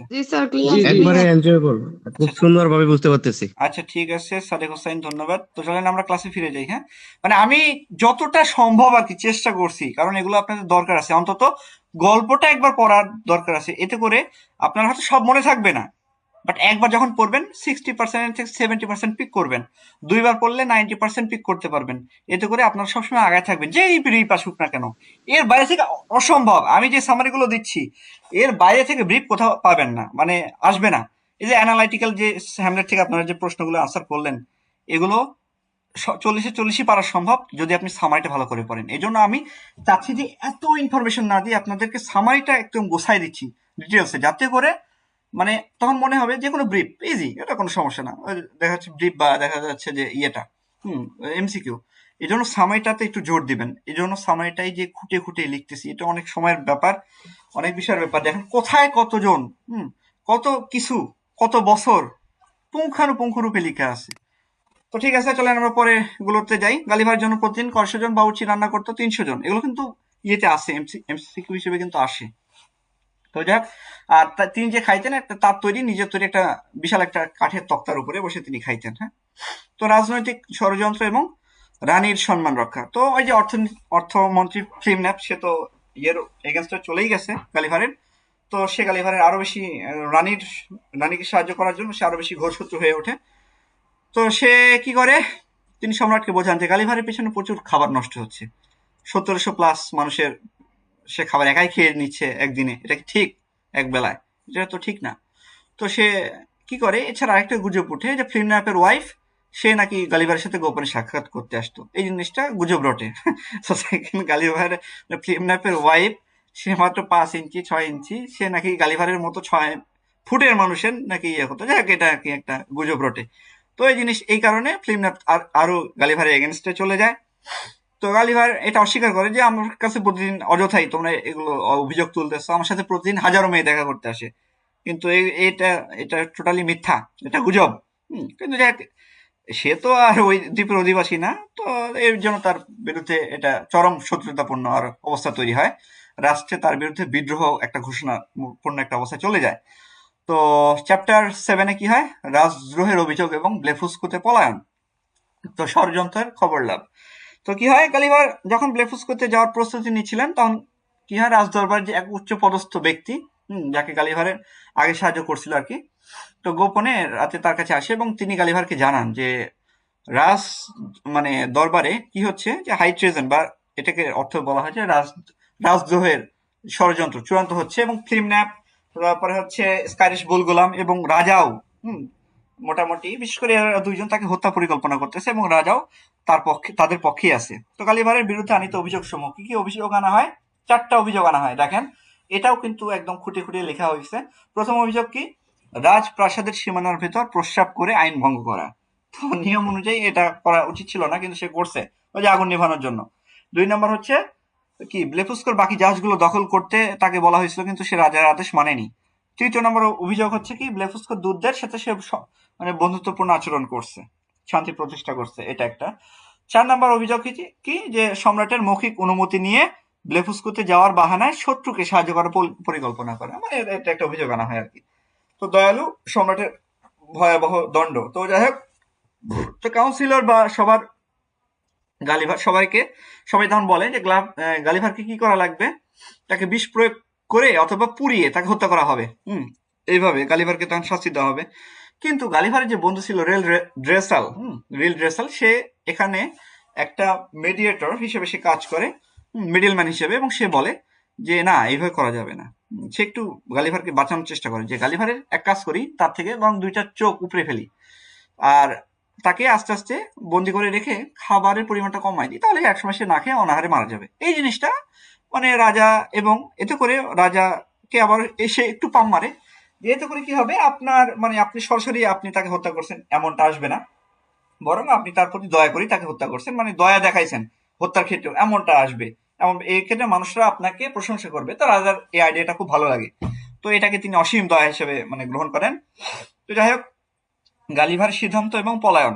তো গালিভার যখন জানতে পারে যে 3 দিনের মধ্যে তার এই অবস্থা করা হবে, বিষাক্ত তীর দিয়ে তার চোখ অন্ধ করে দেওয়া হচ্ছে, তখন সে কি করে, সে তো রাজার বিরুদ্ধে যে আগে বলছে কোনো প্রতিরোধ করবে না বা রাষ্ট্রের কোনো ক্ষতি করবে না, সে এগুলো থেকে দূরত মানে মানে বিরত থাকে। এবং সে কি করে, ওই যে চতুরতার সাথে ওই যে সচিব রেলরেসাল, তাকে একটা চিঠি পাঠায় এবং বলে যে তিনি ব্লেফুস্কুতে যেতে চান। তো যাই হোক, একটা যুদ্ধ জাহাজ, একটা বড় যুদ্ধ জাহাজ টেনে নিয়ে তিনি সাঁতরে মানে একটা ওই ইয়ারেই মানে লিলিপুটেরই একটা যুদ্ধ জাহাজ তিনি টেনে নিয়ে সাথে বা হেঁটেই চলে যান ওই ব্লেফুস্কুতে। হ্যাঁ, তো ব্লেফুস্কুতে অভ্যর্থনা। তো রাজা, অর্থাৎ কি, এটা ফ্রান্সকে প্রতিনিধিত্ব করতেছে। হ্যাঁ, তো ব্লেফুস্কোর যে সম্রাট, ওরা হচ্ছে কি, ওরা হচ্ছে ধর্মীয় দিক থেকে ক্যাথলিক, মনে রাখেন বিষয়টা। তো তারা আগেই তো শান্তি প্রতিষ্ঠা করছে গালিভার, বা ওদেরকে মানে পুরোপুরি ধ্বংস করে দেয় নাই। তো এই জন্য রাজা তার প্রতি অনেক বেশি শ্রদ্ধাশীল ছিল, ব্লেফুস্কু রাজা। তো তাকে উষ্ণভাবে অভ্যর্থনা জানায় এবং তাকে বলে যে আপনি এখানে থাকেন, দেখবো কে আসে। মানে তারও একটু পাওয়ার বেড়ে যায়, গালিভার এখানে আসছে। তো দেখ, গালিভারের তো থাকার আর জায়গা নেই ওখানে, এখানে না জায়গা করে দিছিল লিলিপুটের রাজা, তো সেখানে বড় একটা খোলা মাঠে সে রাত্রিটা যাপন করে। চ্যাপ্টার 8-এ কি হয়, ব্লেফুস্কু ত্যাগ এবং স্বদেশে প্রত্যাবর্তন। তো এরপরে কি হয়, নৌকা একটা খুঁজে পায়। হ্যাঁ, ব্লেফুস্কুতে আসার 3 দিন পর গালিভার কি করে, একটা উল্টানো একটা নৌকা দেখতে পায়, যেটা কিনা তার আকৃতির ছিল। তো সে এই জায়গাতে এসে, তো যেহেতু নিজের এটা পাচ্ছে, ওইটা সে রাজা যে অন্যান্য মন্ত্রীরা এদের সাহায্যে সে ওটা ঠিক করার একটা মানে রাজার কাছে অনুমতি চায় যে আমি চলে যাই, আমি এখানে থাকতে চাই না। রাজা তাকে বলে যে আপনি এখানে থাকেন, আপনাকে সম্পূর্ণ নিরাপদ আমরা দিব। সে বলে যে না, আমি এখানে থাকতে চাই না, এটা আমার দ্বীপ না, আর এখানে থাকলে আপনাদেরও সমস্যা বাড়বে, তার থেকে আমি এখান থেকে চলে যাই। যাই হোক, এটা রাজার কাছ থেকে সে অনুমতি চায়, রাজা অনুমতিটা তাকে দেন। তো লিলিপুটের দূত দূত আসে এবং ব্লেফুস্কুর সম্রাটের মহানুভবতা এখানে প্রকাশ পায়। তো লিলিপুটের রাজা দূত পাঠায় এবং বলে যে গালিভারকে হত্যা করা হবে, লিলিপুটে গালিভারকে ফেরত দেন। ব্লেফুস্কো রাজার কাছে দূত আসে এবং রাজা দূতের সাথে ভালোই ব্যবহার করে, বলে যে না, সেই আমাদের গেস্ট, আমরা হচ্ছি হোস্ট, তাকে আমরা ভালো করেই রাখবো, তাকে আমরা কোনো সময় তার সাথে খারাপ আচরণ করবো না, তাকে মেরে ফেলা হবে না, তাকে তোমার হাতে তুলেও দেবো না, সে এখানেই থাকবে। তো যাক, এইভাবে তাদের সাথে বিনম্র আচরণ করে তাকে মানে তাদের ইয়েটা প্রত্যাখ্যান করে, তাদের যে প্রস্তাবটা। তো যাক, গালিভার এখানে থেকে যায়। তো যাত্রার প্রস্তুতি, তো গালিভারকে এখন তো যাবেই, তো নৌকা মেরামতটা করতে শুরু করে। তো 500 জন শ্রমিক মিলে নৌকার পাল তৈরি করে। তিনি খাবার হিসেবে কি নেন, 100টি গরুর মাংস নেন, 300টা ভেড়ার মাংস নেন এবং আরো কিছু জায়গা লাগে নেন। এবং তিনি এখানে যে ছিলেন এর স্মৃতি হিসেবে 6টা জীবিত, দেখেন কি কি নেয়, ভালো করে সংখ্যাটা মনে রাখেন, এটা কিন্তু কাজে লাগে। 6টা জীবিত গাভী, 2টি ষাঁড় এবং সমান সংখ্যক ভেড়া তিনি নেন। হ্যাঁ, নিয়ে পকেটে ঢুকায় নেন, কারণ ওগুলো তো ছোট। তো সম্রাট মানে খুশি হয়ে গালিভারের উপরে গালিভারকে আরো 500টা স্বর্ণ মুদ্রা তিনি দেন। সমুদ্র যাত্রা এবং উদ্ধার। তো 24 সেপ্টেম্বর 1701 সালে গালিভার কি করে, যাত্রা শুরু করে। 2 দিন পরে সমুদ্রের মুখে ভাসতে ভাসতে সে একটা জাহাজ দেখতে পায় এবং ইংরেজ যে বণিক, সে তাকে উদ্ধার করে। তো ওই জাহাজের ক্যাপ্টেন কে ছিল, এই যে মিস্টার জন বিডেল, নামটা মনে রাখেন, এগুলো কিন্তু এমসিকিউ হিসেবে আসবে। তো গালিভারকে উদ্ধার করে। তো গালিভারের তাকে তাকে গালিভার কাহিনীগুলো বলে, কিন্তু সে বিশ্বাস করে না। ধর এগুলো কেমন সম্ভব, ছোট ছোট মানুষ তাই সম্ভব। তখন গালিভার কি করে, তার পকেট থেকে ওই যে গরু ভেড়া এগুলো বের করে দেখায়। তখন ক্যাপ্টেন অবাক হয়ে যায়, আসলেই তো। তখন সে বিশ্বাস করে যে ঠিক আছে, আমি তাহলে তোমার কথা বিশ্বাস করলাম, এমন দ্বীপও তাহলে আছে। তো ইংল্যান্ডে ফেরে এবং পরবর্তী পরিকল্পনা, তো এর পরবর্তীতে সে 13 এপ্রিল 1702 সালে সে ইংল্যান্ডে ফেরে এবং এই যে তার যে আনা ক্ষুদ্র ক্ষুদ্র ছোট ছোট প্রাণী এগুলো কি করে সে প্রদর্শন করতে শুরু করে। হ্যাঁ, তো দেখাইতে শুরু করে, এতে করে সে অনেক টাকা ইনকাম করে এবং অ্যাট লাস্ট তাদেরকে সে 600 পাউন্ডে বিক্রি করে দেয়, যে দেখ চলে যায়। এর পরবর্তীতে কি হয়, পরিবারকে সে ভালো একটা বাড়ি কিনে দেয়, ওখানে রাখে এবং এই পর্যাপ্ত দিয়ে মোটামুটি 2 মাস পরে সে আবারও সে সমুদ্র যাত্রা তার একটা নেশা, সেই ড্যানিয়েল ডিফে রবিনসন ক্রুসোর মতো আবারও তার মাথায় জাগে। এবার তিনি কোন জাহাজে করে যান, অ্যাডভেঞ্চার নামক জাহাজে করে কিসের উদ্দেশ্যে, ইন্ডিয়ার সুরাটের উদ্দেশ্যে রওনা হন তিনি। সুরাট এটা গুজরাটের একটা জায়গা, এর উদ্দেশ্যে তিনি রওনা হন। এই ছিল হচ্ছে সম্পূর্ণ পার্ট 1, ট্রাভেলস টু লিলিপুট। এটা কি ক্লিয়ার হইল বলেন? আমি চেষ্টা করছি। ইয়েস স্যার, তার অনেক তথ্য তো, হ্যাঁ, মনে রাখতে হলে অনেকবার পড়তে হবে। পড়তে হবে স্যার, আপনি একবার পড়তে হবে মানে আমি চেষ্টা করছি যতটা সম্ভব মানে হাইলাইট করার, মানে এটা তো হাইলাইটিং ক্লাস, এত খুঁটে খুঁটে পড়তে গেলে আরো সময় প্রয়োজন ছিল। তো আমি চেষ্টা করছি যতটা সম্ভব। তো পরে গল্পে এবার যাই নাকি, না আজকে পর্যন্তই থাকবে নাকি, না পরে জি গল্পে স্যার, যাবো? না পরের গল্প স্যার, আচ্ছা নাহলে শেষ হবে না।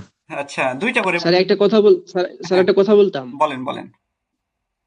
স্যার। আপনি যখন পিডিএফ ফাইলে দেন ওখানে পেজ নাম্বার উল্লেখ করবেন, আর হচ্ছে ওটা একটু ন্যারো ফরম্যাটে দিবেন স্যার, তাহলে আমাদের জন্য ভালো হবে। আচ্ছা ঠিক আছে, আচ্ছা পেজ নাম্বার উল্লেখ করে দেবো, সমস্যা নেই। আচ্ছা তাহলে হ্যাঁ, আমরা দুইটা ক্লাসে শেষ করবো গালিভার্স ট্রাভেলস। হ্যাঁ, তাছাড়া অনেক লম্বা হয়ে যাবে। আজকে আরেকটা গল্প পড়াই, ট্রাভেলস টু ব্রবডিগনেক। যত ক্লাসটা যত বড় হয় হোক, সমস্যা নাই। তো চলেন আমরা ব্রবডিগনেকে যাই। দেখেন এখানে কি হয়, এটাকে বলা হয় হচ্ছে রিভেঞ্জ অফ নেচার। এখানে সবকিছু বড় বড় ছিল, গালিভার ছিল হচ্ছে লিলিপুট ছোট। এখানে মানে রিভেঞ্জ অফ নেচার নামে একটা আইডিয়া, সেটা আমরা পাবো, ওটা আমরা পরে আসবো, আগে আমরা আলোচনায় যাই। তো দেখেন এর পরবর্তীতে প্রথম অধ্যায় কি ছিল, বিশাল ঝড়, জনমানবহীন তীরে অবতরণ এবং এক কৃষকের বাড়িতে গালিভারের অভিজ্ঞতা। কি হয়, নতুন সমুদ্র যাত্রা, ভয়াবহ ঝড়, এটা দিয়ে শুরু হয়। তো 1702 সালে 20 জন গালিভার কি করে, এই যে অ্যাডভেঞ্চার, এটা জাহাজে করে সে সুরাটের উদ্দেশ্যে রওনা হয়। কিন্তু সেই যে উত্তম আশা অন্তরীপ, এটা পার হয়ে সে কি হয়, একটা বিধ্বংসী একটা ঝড়ের কবলে পড়ে এবং জাহাজটার দিক হারায় ফেলে। কয়েক মাস জাহাজ সমুদ্রে ভাসতেই থাকে এবং এট লাস্ট তারা পানীয় জলের সন্ধানে কয়েকজন নাবিক মিলে একটা দ্বীপে নামে। তো বিশাল আকৃতির মানুষের সাথে সাক্ষাৎ। তো তীরে নামার পরে মানে সবাই এদিক ওদিক হাঁটতেছিল, তো গালিভারও একাই হাঁটতেছিল। তো হঠাৎ দেখে যে সবাই যে যার মতো ছুটে পালাচ্ছে। হ্যাঁ, এবং এখানকার সবকিছু বড় বড় ছিল। হ্যাঁ, শস্য ক্ষেত, মানে একটা দানবীয় মানুষকে দেখে সবাই ছুটে পালাচ্ছে, তাদেরকে ধাওয়া করতেছিল। তো তারা কি করে, গালিভারকে রেখেই তারা জাহাজে করে চলে যায়। এবং গালিভার খেয়াল করে যে এখানকার যে ঘাসগুলো এগুলো প্রায় 20 ফুট, গাছগুলোই 20 ফুট, আর বার্লি বা জব গাছ এই গাছগুলো প্রায় 40 ফুট, গালিভার যেখানে কিনা 6 ফুট। হ্যাঁ, তো এই বিশাল বিশাল সবকিছু। তো গালিভার বুঝতে পারে এটা একটা ভিন্ন বিপরীতমুখী, লিলিপুটের থেকে বিপরীতমুখী একটা দেশে সে চলে আসছে। হ্যাঁ, এটা তার কাছে একদম অবিশ্বাস্য কিছু, সবকিছু ছিল। তো ওই যে যেহেতু বড় মানুষ, একটা বড় জায়ান্ট একটা ধাওয়া করছিল, তাই সবাই চলে গেছে। একমাত্র গালিভার কি করছিল, ঘাসের মধ্যে লুকিয়ে ছিল, কৃষকের হাতে বন্দী হওয়া। তো ফসলের মাঠে গালিভার লুকিয়ে ছিল এবং তাকে ওই একটা কৃষক সে খুঁজে পায় এবং তার বৃদ্ধা তর্জনী আঙ্গুল দিয়ে সে গালিভারকে উপরে তুলে নেয়। প্রথমে সে গালিভারকে একটা ক্ষুদ্র প্রাণী মনে করে, কিন্তু পরবর্তী বুঝতে পারে যে সে আসলে একটা বুদ্ধি প্রাণী। এজন্য সে নিজের পকেটের মধ্যে ঢুকায় নিয়ে গালিভারকে বাড়িতে নিয়ে চলে যায়। তো কৃষকের বাড়িতে গালিভারের অবস্থান। তো কৃষকের বাড়িতে কি হয়, প্রথমে গালিভারকে দেখে কৃষকের স্ত্রী ভয় পায়, কিন্তু পরবর্তী যাই হোক তার প্রতি দয়া অনুভব হয় এবং বুঝতে পারে যে সে আসলে মানুষের মতোই, তাদের মতোই। তো সেখানে কি হয়, তো সেখানে গালিভার কয়েকটা দুর্ঘটনার শিকার হয়। প্রথম কি তার যে দুষ্ট ছিল 10 বছরের, সে গালিভারের পা ধরে উপরে ঝুলিয়ে রাখে। হ্যাঁ, এইভাবে পরবর্তীতে কৃষক তাকে শাস্তি দেয়। বিশাল বিড়াল, তো একটা বিড়াল আসে, তার থেকে মানে ষাঁড়ের থেকেও 3 গুণ বড়, এমন স্বাভাবিক ষাঁড়ের থেকেও 3 গুণ বড়। ওখানকার যেহেতু ব্রবডিগনেক, সবই তো বড় হবে, এটা স্বাভাবিক। তো এটা গালিভারের কাছে খুব কাছাকাছি চলে আসে, কিন্তু গালিভার যাক সাহসের সাথে তার সামনের দিকে হাঁটে এবং তাকে প্রতিরোধ করে এবং ভয় পায় না। তৃতীয়টা হয় কি, ওই কৃষকের একটা 1 বছর শিশু ছিল, হ্যাঁ। তো তাকে গালিভারের ওই শিশু খেলনা মনে করে গালিভারকে নিজের মুখের মধ্যে ঢুকায় নেয়। তো যাক গালিভার কোনো রকমে ওখান থেকে রক্ষা পায়। ইঁদুরের সাথে যুদ্ধ এবং কৃষকের স্ত্রীর সেবা। তো এর পরবর্তীতে কি হয়, খাবার শেষে গালিভারকে মানে কৃষকের যে স্ত্রীর যে বিছানা, বিশাল বড় বিছানা, হ্যাঁ, এখানে ঘুমানোর ব্যবস্থা করা হয়। তো ঘুমের মধ্যে 2টা ইঁদুর আসে, হ্যাঁ, 2টি বিশাল ইঁদুর আসে যা কিনা মানে বড় কুকুরের সমান এমন ছিল। তো এটা গালিভারকে আক্রমণ করে। তো গালিভার তার তলোয়ার দিয়ে একটা ইঁদুরের পেট চিরে ফেলে এবং কি হয়, অন্যটি আহত হয়ে পালিয়ে যায়। তো 2টা ইঁদুর আসে, কয়টা ইঁদুর আসে, 2টা। একটার পেট চিরে ফেলে এবং অন্যটা আহত হয়ে পালিয়ে যায়, মনে রাখেন তাহলে হবে। তো কৃষকের স্ত্রী গালিভারের এরকম রক্তমাখা অবস্থা দেখে তাকে যে একটু সেবা শুশ্রূষা করে। দ্বিতীয় অধ্যায় 2 নম্বর চ্যাপ্টারে কি হয়, এটার কৃষকের কন্যার বর্ণনা, গালিভারের রাজার পরিভ্রমণ এবং রাজধানীতে যাত্রা। তো এই যে কৃষকের একটা মেয়ে ছিল যার নাম হচ্ছে গ্লামডাল লিচ। তো এই যে গ্লামডাল লিচ এই ছিল হচ্ছে কৃষকের মেয়ে, তাকে লিটল নার্স হিসেবে গালিভার ডাকে, ছোট্ট সেবিকা। তো সে 9 বছরের মেয়ে। এটা গালিভারের অভিভাবক হয়ে ওঠে সে, হ্যাঁ, এবং সে গালিভারের যত্ন করতে শুরু করে। গালিভার পুতুলের মতোই মানে তার সাথে আচরণ করে, তার সাথে খেলে, এক কথা সে ভালো ছিল ওই জায়গাতে। কৃষকের ফ্যামিলিতে শুধুমাত্র তার মেয়েটাই ভালো ছিল মোটামুটি, এবং তার ওয়াইফ। তো গালিভারকে সে ভাষা শেখায়, তারপর হচ্ছে এবং তাকে ভালোবেসে গ্রিল ড্রিগ নামে ডাকে, হ্যাঁ, যার অর্থ হচ্ছে বামন বা পুতুল। তো গালিভারের প্রতি মানে তার ছিল খুব মমতা, খুবই ভালো, কৃপণ প্রতিবেশীর কুপরামর্শ। তো এরপরে কি হয়, একদিন গালিভারের একটা বন্ধু তার বাড়িতে আসে এবং গালিভারকে দেখতে পায়, সরি গালিভারে বলতেছে কৃষকের ওই বন্ধু, যে কৃষক গালিভারকে নিয়ে গেছে তার বাড়িতে। তো সে আসে এবং গালিভারকে দেখতে পায় এবং দেখে সে মানে অবাক হয়ে যায়, এত ছোট মানুষ, এত ছোট প্রাণী, কেমনে কি। তো সে বলে, তখন কৃষককে একটা পরামর্শ দেয়, তুমি এক কাজ করো, একে দেখায় দেখায় অর্থ উপার্জন করো খেলনা হিসেবে, মানে এ তো সবই করতে পারে, যা বলা যায় সবই করবে। তো এতে করে তুমি অনেক উপার্জন করতে পারবে। তো দেখেন এই জিনিসটা, তো কি করে কৃষক ওই তার বন্ধুর পরামর্শ গ্রহণ করে। তো মেলায় গালিভারের প্রদর্শনী, তো কি করে কৃষক মেলায় গালিভারকে নিয়ে যায়, হ্যাঁ, এবং নিয়ে গিয়ে তাকে দেখাইতে থাকে, তাকে যা যা বলে গালিভার তাই তাই করে এবং মানুষ এতে করে টাকা দেয়। এবং এতে করে মানে গালিভার অনেকটা ক্লান্ত হয়ে পড়ে, কিন্তু উপায় নাই, তো যা বলতে হবে তাই মানা লাগবে। তো গালিভার ওই করতে থাকে এবং মানে সে তাকে দেখিয়ে প্রচুর ইনকাম করতে থাকে ওই হচ্ছে কৃষক, হ্যাঁ। তো এটা কিভাবে বা কেন, এটাকে বলা হয় হচ্ছে রিভেঞ্জ অফ নেচার। দেখেন গালিভার যখন ওই যে ছোট ছোট প্রাণী লিলিপুট থেকে নিয়ে গিয়ে সে প্রথমে কিন্তু দেখাচ্ছিল মানুষদেরকে, হ্যাঁ, ইংল্যান্ডের মানুষদেরকে, যে দেখো কত ছোট ছোট গরু, তারপর হচ্ছে মেষ, ভেড়া।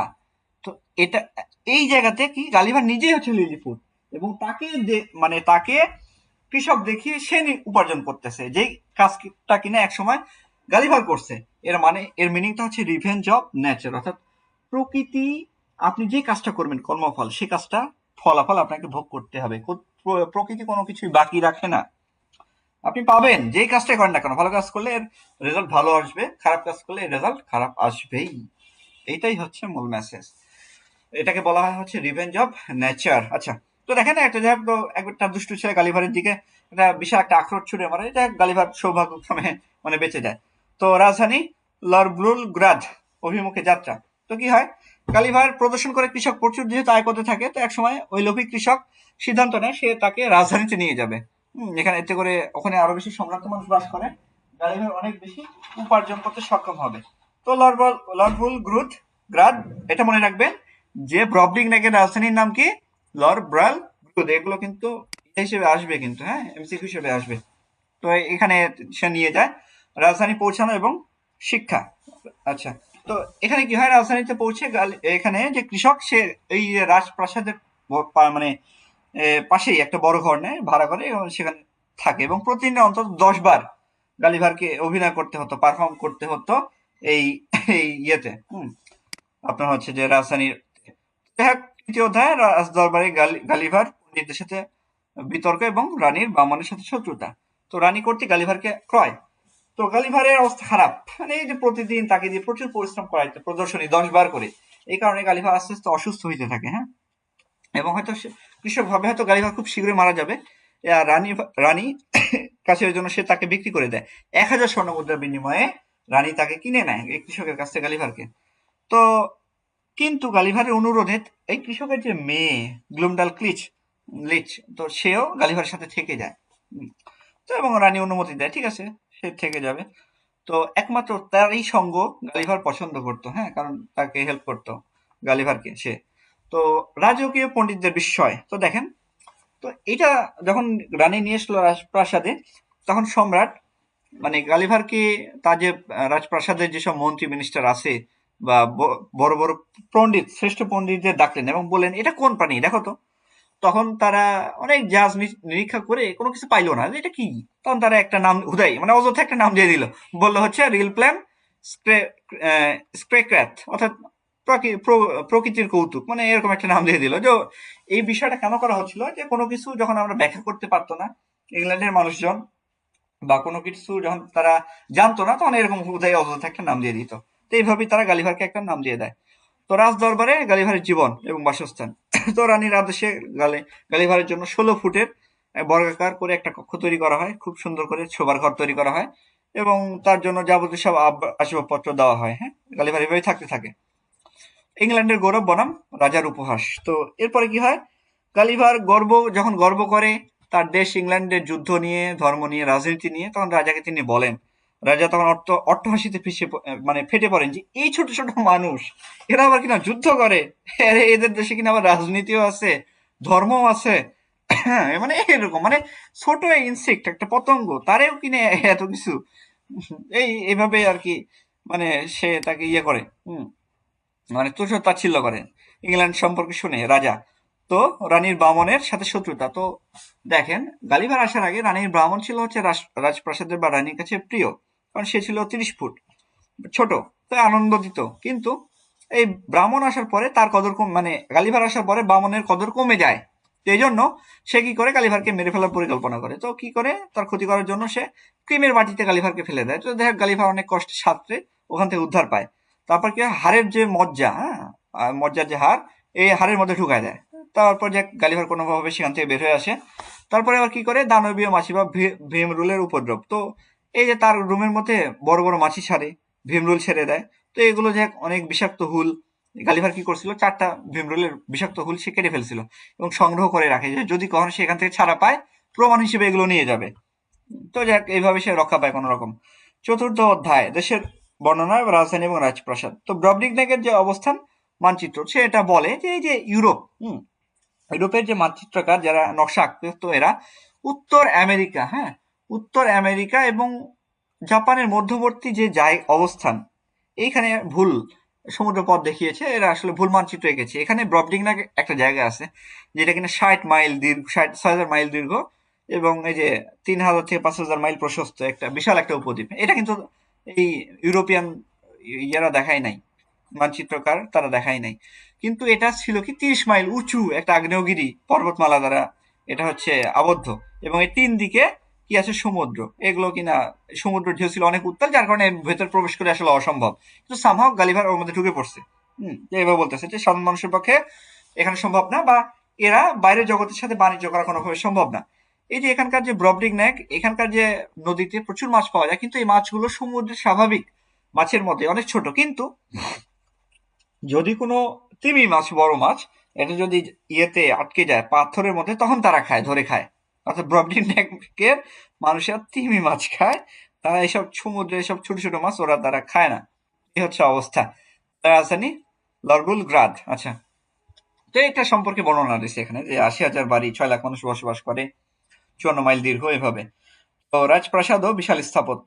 তো কি হয় এখানে, তো দেখেন যে রাজপ্রাসাদটি ছিল কি, যে প্রায় 7 মাইল এলাকা জুড়ে, এর কক্ষগুলো 200 ফুট উঁচু, এভাবে উপস্থাপন করা হয়েছে। হ্যাঁ, এবং গালিভার কি করে, যে তার জানালা দিয়ে সব বাইরে সবকিছু দৃশ্য দেখতো। গালিভারের মানে ভয়াবহ দৃশ্য সে দেখে, যে কি করে, যে যখন সে গ্লুমডাল ক্লিচের সাথে বাইরে বের হয়, তখন সে দেখতে পায় যে গালিভার দেখে যে শহরের মধ্যে যারা ভিক্ষুক, তারাও তো অনেক বড় আকৃতির, এবং তাদের শরীরে যে উকুন, পোকামাকড়, ক্ষত, এগুলো অনেক বড় বড় ছিল। মানুষ তো বড়, 60 ফিট মানুষ, তাহলে তাদের ওগুলো কেমন হবে, অনেক বড় বড়। তাহলে তাদের যে বিভৎস, অনেক উদ্রেককারী এমন একটা অবস্থা। তো উকুন তাহলে অত বড় বড়ই তো হবে, তাহলে এই জিনিসগুলো তো তার কাছে মানে বীভৎস মনে হবে এবং এতে করে গালিভার বমি আসতে শুরু করে। প্রধান মন্দির, তবে গালিভার যে মন্দিরটা দেখে 3000 ফুট উঁচু, এটা তার কাছে একটু স্বাভাবিক মনে হয়। হুম বিশেষ করে এটা মানে গালিভারের কাছে খুব বেশি মানে অ্যারিস্টোক্রেটিক মনে হয় নাই বা ওইরকম বেশি মনে হয় নাই। এবং তবে এর যে দেয়ালটা এটা প্রায় ছিল 100 ফুট পুরু, 100 ফুট পুরু, বিশাল ব্যাপার। এটা তার কাছে অস্বাভাবিক মনে হয়েছে। এভাবে সে বর্ণনা করে। তারপরে রাজকীয় রান্নাঘর এবং আস্তাবল, এখানে রান্নাঘরের আলোচনা করা হয়েছে, অন্য কিছুই নয়। পঞ্চম অধ্যায়, এখানে কি করা হয়েছে? লেখকের কয়েকটি রোমাঞ্চকর ঘটনা, অপরাধীর মৃত্যুদণ্ড এবং নৌবিদ্যার দক্ষতা প্রদর্শন। আচ্ছা, ক্ষুদ্রতার কারণে বিপত্তি। তো গালিভার কি হয়? সে তো ছোট, তবে ভালোই দিন যাচ্ছিল, কারণ সেখানে গ্লুমডাল ক্লিচ তার মধ্যে তার অধীনে সে ভালোই ছিল। কিন্তু রানী যে বামন, সে তো তার প্রতি ঈর্ষান্বিত ছিল, নানাভাবে তাকে সাহায্য করার চেষ্টা করে গালিভারকে, সে রানীর বামন। তো এক সময় এই গালিভার আপেল গাছের নিচ দিয়ে যাচ্ছিল, তখন রানীর বামন আপেল গাছে একটা ঠেলা মারে এবং কয়েকটা প্রায় 1 ডজন আপেল গালিভারের উপর এসে পড়ে। গালিভার ওই আপেলগুলো তো অবশ্যই বড় বড় হবে, এটা মানে গালিভার প্রায় পিষে যাওয়ার মতো অবস্থা হয়ে যায়। আবার অন্য আরেকদিন কি হয়, শিলাবৃষ্টির মধ্যে মধ্যে সে গালিভার পড়ে যায় এবং সে অনেক কষ্টে যাক বেঁচে যায়। তবে 10 দিন সে ঘর থেকে আর বেরিয়ে হতে পারে নাই, এত পরিমাণে সে ব্যথা পাইছিল। এরপরে কি হয়, বাগান ও প্রাণীদের সাথে দুর্ঘটনা। তো গালিভার কি করে, বাগানে একা একা একা থাকার সময় কয়েকবার সে অনেক মানে বিপদে পড়ে। কি হয়, শিকারী কুকুর, তো শিকারী কুকুর এটা গালিভারকে মানে মুখে তুলে নিয়ে চলে যায়, হ্যাঁ, তার মনিবের কাছে নিয়ে চলে যায়। এবং যদিও কুকুরটি গালিভারকে কামড়ায়নি, কিন্তু গালিভার ভয় পাইছিল যে হয়তো তাকে খেয়ে ফেলবে বা কামড় দিবে। এরপরে পাখি ও শামুক। তো গালিভারের যে ওখানকার যে পাখি, এটা অনেক বড় বড় পাখি, যেহেতু এটা হচ্ছে ব্রবডিগ নেগের পাখি, বড় বড়। একবার ওই পাখি ঝাপটায় ছিল এবং গালিভার আহত হয়েছিল। আর শামুকের যে বড় খোল, এগুলো সাথে ধাক্কা খেয়ে সে চোট পায় আর কি। এক কথায় সে সব জায়গাতে আহত হচ্ছিল খালি। রাজকীয় মহিলাদের আচরণ, তো রানীর যে সেবিকারা ছিল, এরা গালিভারকে দেখে খুব আনন্দ পাইতো, হ্যাঁ। তবে এদেরকে দেখে গালিভার খুব বিরক্ত ছিল যে ধুর, এগুলো এত বড় বড় মানুষ, আর এদের গায়ের গন্ধ ছিল, পাশাপাশি এদের ত্বকে, তো মানুষের ত্বকে ছিদ্র থাকে। তো গালিভার ছোট মানুষ, ওদের ত্বকে বড় বড় ছিদ্র, বড় বড় তিল, এগুলো একটা থালার মতো মনে হইতো। এই জিনিসগুলো গালিভারে ভালো লাগতো না, খুব বিরক্ত লাগতো। নৌবিদ্যার দক্ষতা প্রদর্শন, তো গালিভার মানে সমুদ্র যাত্রায় কি করলো, যে গালিভারে গল্প করে এবং তার রাজ্যের তখন ইয়ে করে রানী তাকে নৌ চালনার সুযোগ করে দেয়। এবং কি করে, যে রানীর যে রাজমিস্ত্রি ছিল, কাঠমিস্ত্রি, তাকে যে একটা সুন্দর একটা নৌকা তৈরি করে এবং গালিভার একটা মানে নৌকা চালায়। তা যে নৌকা চালানোর যে পারদর্শিতা, এটা মূলত দেখায়, হ্যাঁ। তবে ওই ওই সময় একটা বিশাল ব্যাঙ এসে ওই নৌকার ইয়ে পরে এবং তার লালা দিয়ে আর কি গালিভারকে ভিজায় দেয়। সব কথায় সব জায়গাতেই সে এখানে বিপদে আছে, এক কথায়। বামন কর্তৃক অপহরণ, তো এখানে কি হয়, একটা বানর তাকে ধরে নিয়ে যায় এবং ছাদে, একদম রাজপ্রাসাদে একদম ছাদে নিয়ে চলে যায়। তার ছেলে মনে সন্তান মনেকে তাকে খাওয়াইতে থাকে। তো যাই হোক, রাজার যারা সেবক ছিল, কর্মচারী ছিল, তারা তাকে মই ধরে মই দিয়ে উপরে উঠে তাকে উদ্ধার করে। এর পরবর্তীতে রাজার উপহাস ও গালিভারের দম্ভ। তো যাই হোক, সুস্থ হওয়ার পরে কি হয়, এইসব অবস্থায় গালিভার শেষ। মানে অবস্থা বেড রেস্টে পড়ে গেছে, হ্যাঁ। তো এখানে কি হচ্ছে, রাজার সাথে সে দেখা করে এবং এবং কি হয়, গালিভার তার আত্মসম্মান বাঁচাইতে রাজাকে বলে যে তাদের দেশে এরকম বানর নাই। কিন্তু যাই হোক, তিনি বলেন যে তার তলোয়ার দিয়ে তিনি বানরটিকে ঘায়াল করতে পারতেন, কিন্তু তিনি তা করেন নাই, বা বানরের প্রতি তিনি ইয়ে দেখাইছেন। তো রাজা এটা শুনে হেসে অট্টহাসিতে ফেটে পড়ে।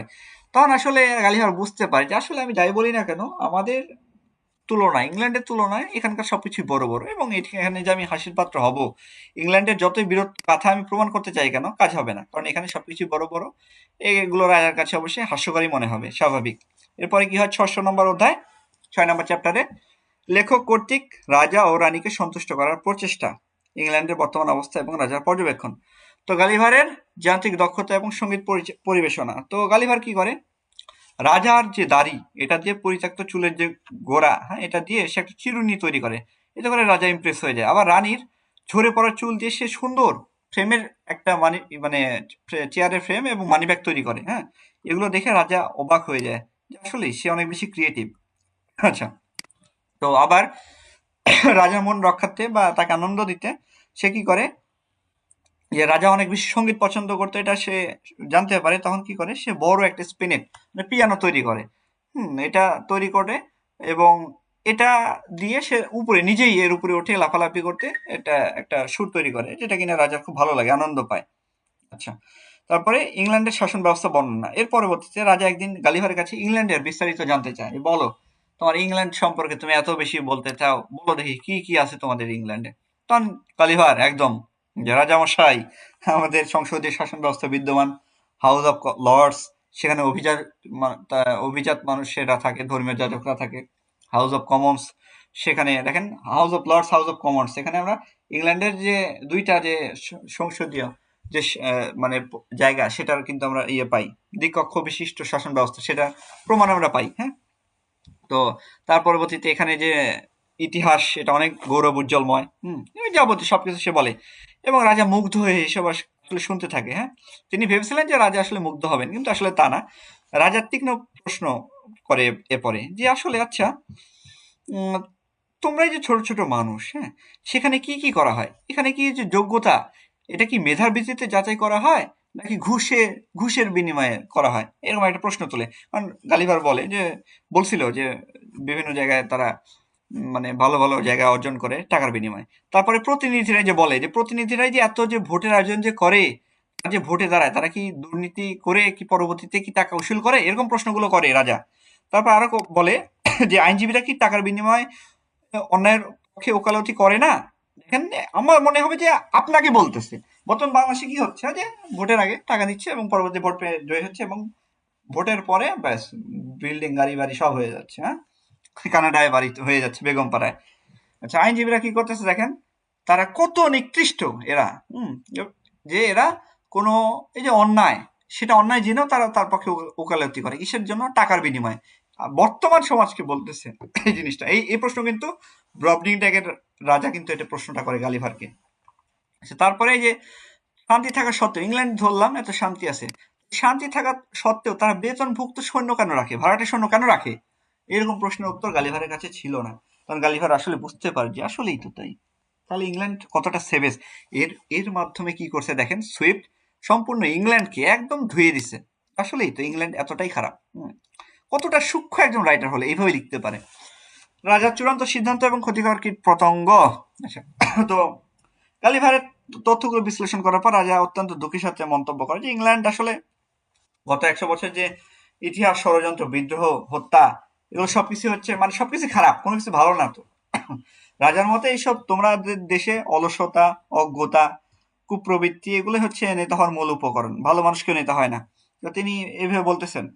তো এইভাবেই এই যে এই জন্য এই যে বিশাল একটা সুন্দর একটা কোটেশন আছে এখানে যে লিটিল ওডিয়াস ভার্মিন, নিকৃষ্ট ক্ষুদ্র একটা কীটপতঙ্গ তোমরা মানুষ। দেখেন, সে মানুষকে কিন্তু সুইফট এইভাবে উপস্থাপন করছে যে মানুষ আসলে খুব খারাপ, ইংল্যান্ডের মানুষজন খুবই খারাপ।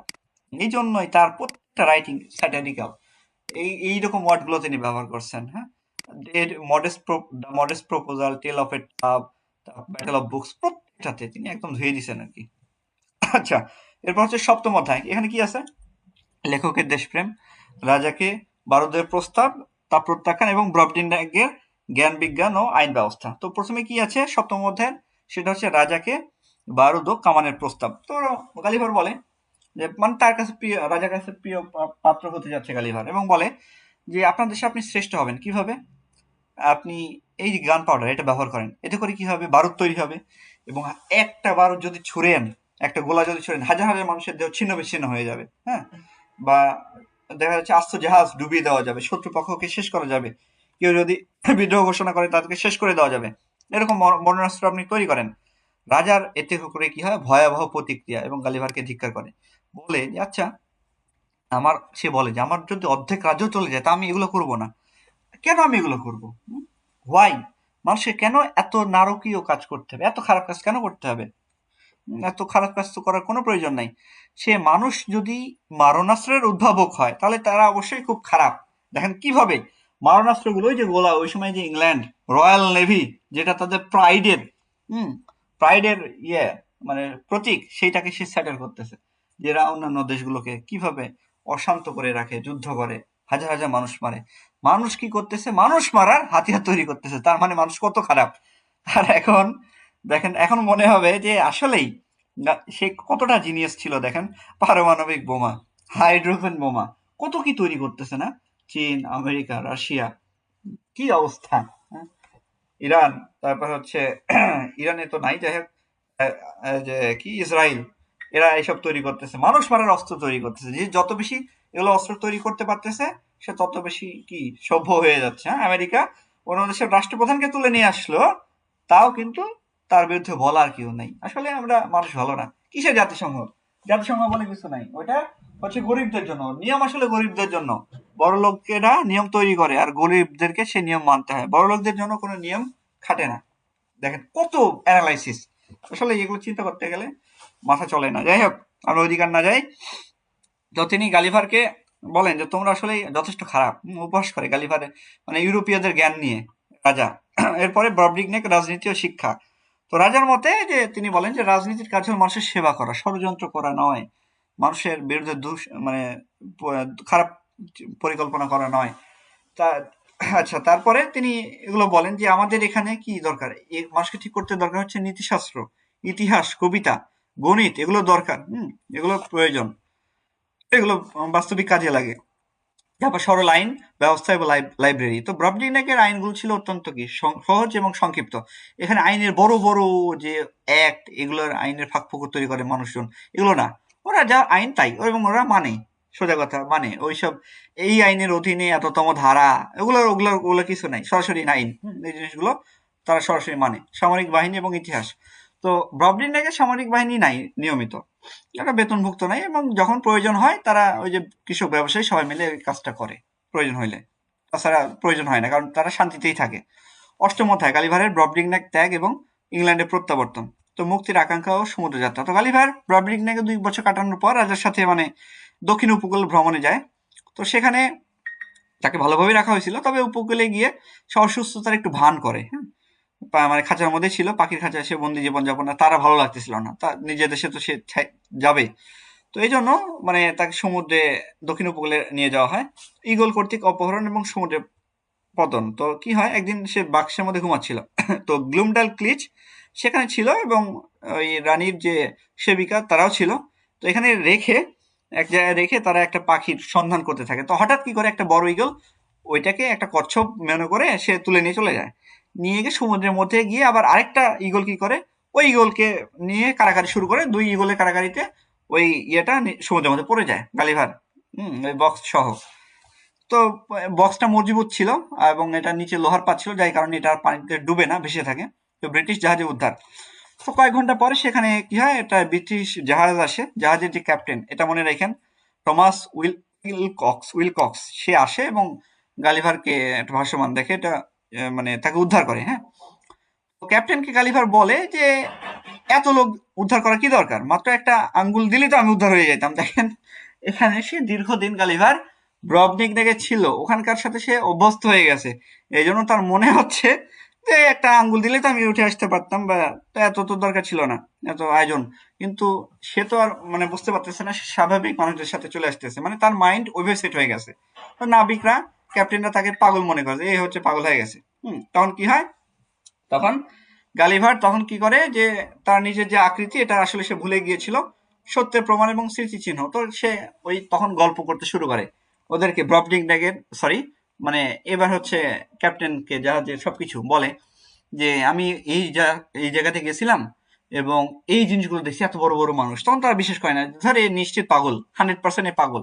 তখন গালিভার দেখায় যে সে যারা তার কাছে যারা ছিল সবসময় সেগুলো রাখতো, কি কি ওই যে রাজার দড়ির চুল দিয়ে তৈরি চিরুনি ওইটা, তারপরে হচ্ছে দাড়ি চুল দিয়ে তৈরি চিরুনি, তারপরে আরো কি কি 1 হাত লম্বা সূচ ও পিন, ভীমরুলের যে বিষাক্ত হুল সেইটা, রানীর দেওয়া সোনার আংটি ওইটা, এবং গ্লুমডাল ক্লিচের একটা বিশাল দাঁত যেটা প্রায় 1 ফুট লম্বা। এগুলো দেখে তখন ক্যাপ্টেনরা বুঝতে পারছে না আসলেই সে কি এই এমন একটা দ্বীপ আছে বা এমন একটা জায়গা আছে ব্রবডিগনেক নামে।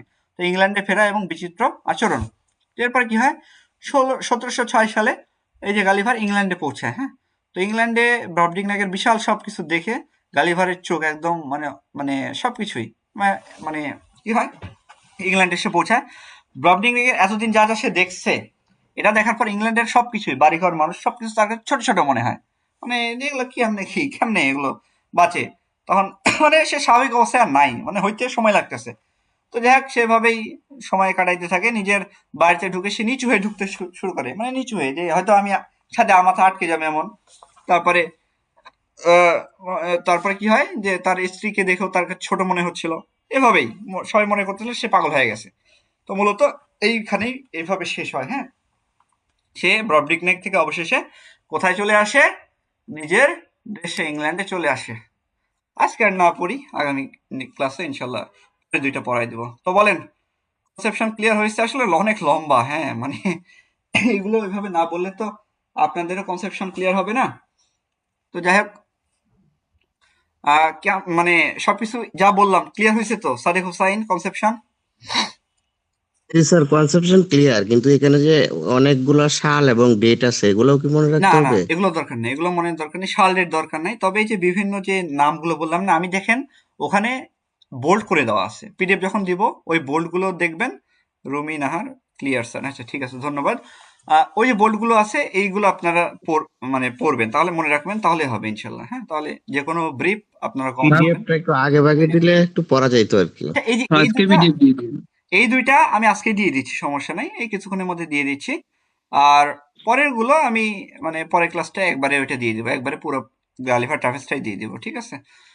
তো এইভাবে কি পড়ছেন আগে কখনো গালিভার ট্রাভেলস? এগুলো তো পড়ে আসছেন। না স্যার, এইভাবে এত আজকের ডিটেলস পিডিএফ মানে স্যার এত এই থাকবে না, তথ্য দিয়ে কখনোই পড়া হয় এমসিকিউ নাই। থাকবে না জি জি। স্যার, আজকের পিডিএফ এমসিকিউ থাকবে না। না, আজকে এমসিকিউ থাকতেছে না, সামারিটাই পড়েন। আসলে অনেক ডিটেলস তুলছি তো, অনেক পিক করছি আপনাদের জন্য, এগুলো দরকার। কারণ আমি বললাম না যে আসলে যদি 18তম হইতো, 18তম মতো রিটেন থাকতো, তাহলে তো এত প্যারাই থাকতো না। কারণ অলরেডি রিটেনের ক্লাসগুলো আমি করাই ফেলছিলাম এই আপনাদের ব্যাচের সবাইকে। কিন্তু এখন চেঞ্জ হচ্ছে, আর যখন চেঞ্জ হবে আপনাদের প্রচুর মানে কম্পিটিশন। নেক্সট এক্সাম কবে স্যার? 19 তারিখে নেক্সট এক্সাম, এই কালিভার্স ট্রাভেলসের উপরেই আপনাদের পরীক্ষা। ক্লাস আবার কিন্তু 15 তারিখে, মনে রাখেন, আমি অবশ্যই অ্যানাউন্সমেন্ট দিবনি। 15 তারিখে আপনাদের আবার ক্লাস, আগামীকাল বিরতি দিয়ে পরের দিন। আগামীকালকের মধ্যে আপনারা এই দুইটা পার্ট খুব ভালো করে পড়ে নেন, কারণ এগুলো থেকে আবার এমসিকিউ স্যার, থাকবে। ক্লাস তো রুটিনে 16 তারিখে দেওয়া মনে হ্যাঁ, হয়। 16 তারিখে, ওইটা একটু আমি মানে আগায় নিচ্ছি। 16 তারিখে আমি থাকবো না ও তো, আচ্ছা, 16 তারিখ থেকে 19 তারিখ ঠিক আছে। পর্যন্ত থাকবো না, তো এই কারণে মানে 15 তারিখে আমি ক্লাসটা দিচ্ছি। আর ক্লাসটা আপনাদের ওই মোটামুটি ইয়েতেই হবে আর কি, চেষ্টা করব আমি। ওটা অ্যানাউন্সমেন্ট দিবনি, সমস্যা নেই। হ্যাঁ, 15 তারিখে অ্যানাউন্সমেন্ট সময় মতো দিয়ে দিবনি। মানে আমি 15 তারিখে নাইটে এক আমার জায়গায় যাব। মনে হচ্ছে যে হ্যাঁ, এই নোটটা পড়ার পরে মানে আর বাইরে থেকে কিছুই পড়ার দরকার নাই, এত আপনি যদি ডিটেলস সামারি দেওয়া। পড়েন, আপনি যেখান থেকে আসুক না কেন, সামারিটা যদি আপনি মনে রাখতে পারেন ওইভাবেই, আসলে আমি তো বললাম না যে খুঁটে খুঁটে তৈরি করে দিব, এই জন্য আসলে দরকার মানে এই সামারিটা যদি আপনি পড়েন, যেখান থেকে আপনার এমসিকিউ আসুক না কেন, আপনি 100% আশা করতে পারবেন। খালি সামারিটা মনে রাখলে, এরকম সামারি আপনি কোথাও পাবেন না, অসম্ভব, অসম্ভব, কোথাও নাই। এইভাবে খুঁটে খুঁটে শূন্য সংখ্যা কোথায়, জাহাজ সংখ্যা কোথায়, ইয়ে সংখ্যা, এগুলো সহ উল্লেখ করা আছে। এগুলো লাগতো না, এগুলো এত লাগতো না বা এত লাগেও না, বাট আমি দিচ্ছি যাতে করে আপনারা স্বয়ং সম্পূর্ণ হন, যাতে লেকচারার পদটা যেন নিশ্চিত হয়। গতবার 35 জন হয়েছে, এবার যেন সবাই হন। হ্যাঁ, এখান এলেক্সে যারা পড়ছেন তারা যেন প্রত্যেকে হন। এই চ্যালেঞ্জটা আমি নিছি যে আপনাদের এবার যেন, যে চেঞ্জ হয়েছে যার কারণে এলেক্স থেকে কম হচ্ছে এমন যেন না হয়। হুম, এলেক্স থেকেও যেন লেকচারার তার থেকে আরো বেশি আসে, আরো আসবে ইনশাল্লাহ, অবশ্যই আসবে। আপনারা জাস্ট ধরে রাখেন, হ্যাঁ, ইনশাল্লাহ হয়ে যাবে। তার একটা প্রশ্ন ছিল আর কি, জি বলেন। যে একটা গণবিজ্ঞপ্তি তো দিল বিশেষ, এইখানে কি সব ফিল আপ হয়ে যাবে না? 19তমের জন্য কি সিট খালি থাকবে? অবশ্যই ফাঁকা থাকবে, অবশ্যই ফাঁকা থাকবে। এটা মানে বিষয়টা হচ্ছে, দেখেন প্রতিবার 300 থেকে 500-র মধ্যে থাকে। হ্যাঁ, এবং 19তম সার্কুলার দিয়ে পরীক্ষা হয়ে জয়েন্ট হইতে হইতে ওই 300 থেকে 500তেই চলে আসবে, 300 থেকে 500 এর মধ্যে চলে আসবে আবার। হ্যাঁ, এটা প্রতি বছর ফাঁকা হয়। আর এই যে সামনে, এটা তো আরো বেশি আপনাদের জন্য গুড নিউজ, প্রত্যেক টিচারকে তাদের ইয়ে দেখাইতে বলা হয়েছে, আপনার হচ্ছে অরিজিনাল যে ইয়েটা, এনটিআরসি এর যে সার্টিফিকেটটা, হ্যাঁ, সনদটা, এটা দেখাইতে বলা হয়েছে। এই কারণে প্রচুর ছাটা পড়বে। এটা যদি হয়, যদি ছাটা পড়ে, প্রচুর পদ ফাঁকা হবে। দেখা যাচ্ছে 19তমতে এটা একটা লাকি চান্স হয়ে যাইতে পারে, দেখা যাচ্ছে একবারে লেকচারারই 1000 বা 1200 হয়ে গেল, তখন তো একদম সোনায় সোহাগা। আর আপনার, আলহামদুলিল্লাহ। আর যদি স্কুল তো প্রতিবার 4500-5000 থাকে, 10,000 হয়ে যাইতে পারে, বিশাল ব্যাপার। তো এই জন্য পড়েন, ধরে রাখেন, এনটিআরসি হচ্ছে গরিবের বিসিএস। হ্যাঁ, এনটিআরসি কে বলা হয় গরিবের বিসিএস। এটা চেষ্টা করেন, ইনশাল্লাহ হবে। আসলে দেখেন অনেকেই, এই যে সেদিন একজন মেসেজ দিচ্ছে যে স্যার আপনাদের এখান থেকে কয়জন বিসিএস ক্যাডার হয়েছে 49তমতে। আমি বললাম যে 2 জন হয়েছে আলহামদুলিল্লাহ। তো বলতেছে আসলে আর অন্যজনের একটা কথা শুনে পাম্প শুনে আমি আসলে ভুলই করছি আপনাদের, মানে ভর্তি হয়েছিলাম বাট ক্লাসগুলো করি নাই। তো বিষয়টা হচ্ছে, মানে আমি সবসময় বলি যে কারো ব্লাইন্ড বিলিভার হওয়া যাবে না, বাট আমি এই ক্ষেত্রে বলবো অন্তত এনটিআরসি লেকচারারের ক্ষেত্রে বলবো যে আপনি একটু অনুসরণ করেন। হ্যাঁ, এখনো পর্যন্ত যে গ্রুপ অফ লেকচারার 18তম, ওরা মাঝে মাঝে ওদেরকে আমি লাইভ সেশনে ওদের সাথে আলোচনা করি, ওদের সম্পর্কে শুনি যে কেমন লাইফ এখন লিড করতেছেন, বলেন যা যা বলছিলাম সব মিলছে কিনা। হুম, তারা তাদের আসলে ফার্স্ট ক্লাসে তো শুনছেনই আপনাদের ওরিয়েন্টেশন ক্লাসে যে তারা কতটা কৃতজ্ঞ।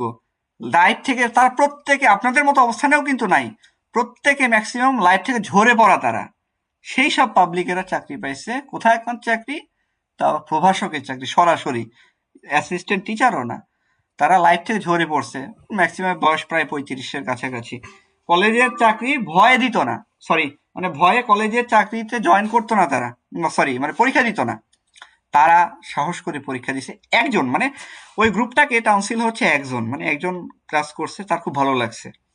তো সে একে একে সবাইকে টেনে নিয়ে এসেছে, এবং আরো যারা ছিল ওরা আরো 2-5 জন করে করে সবাইকে টেনে নিয়ে এসেছে, এবং নিয়ে এসে তারা রেগুলার যারা ছিল প্রত্যেকে আজকে লেকচারার। বুঝতে পারছেন? তো আমি বলবো যে আপনারা অসাধারণ বিষয়টা। মানে তাও আবার কোথায় যে বললাম জীবন থেকে ঝরে যাওয়া। হ্যাঁ, আপনাদের এখানে অনেকে আছেন যারা মাত্র অনার্স শেষ করতেছেন বা করছেন, আবার আমার ফ্রেন্ড মাস্টার্সে আকরাম হইছে পড়তেছেন। আপনাদের। তো চেষ্টা করেন ইনশাল্লাহ। স্যার পরীক্ষাটা কবে হতে পারে স্যার? এটা দেরি হবে আসলে, কতদিন? নির্বাচনের পরে দেশের পরিবেশ পরিস্থিতি কি হবে তার উপরে এটা ডিপেন্ড করবে, তবে এটা চলবে, আগেরকার মতো ওইরকম অনিয়ম আর হবে না, তবে সার্কুলার হবে, ইনস্ট্যান্ট পরীক্ষা হয়ে যাবে খুব দ্রুত, সময় বেশি লাগবে না কিন্তু। হ্যাঁ, তো এই জন্য আমরা আগে থেকে শুরু করছি যাতে করে আমরা রিকভার করতে পারি। আর আপনাদের সিলেবাস সমস্যা নাই।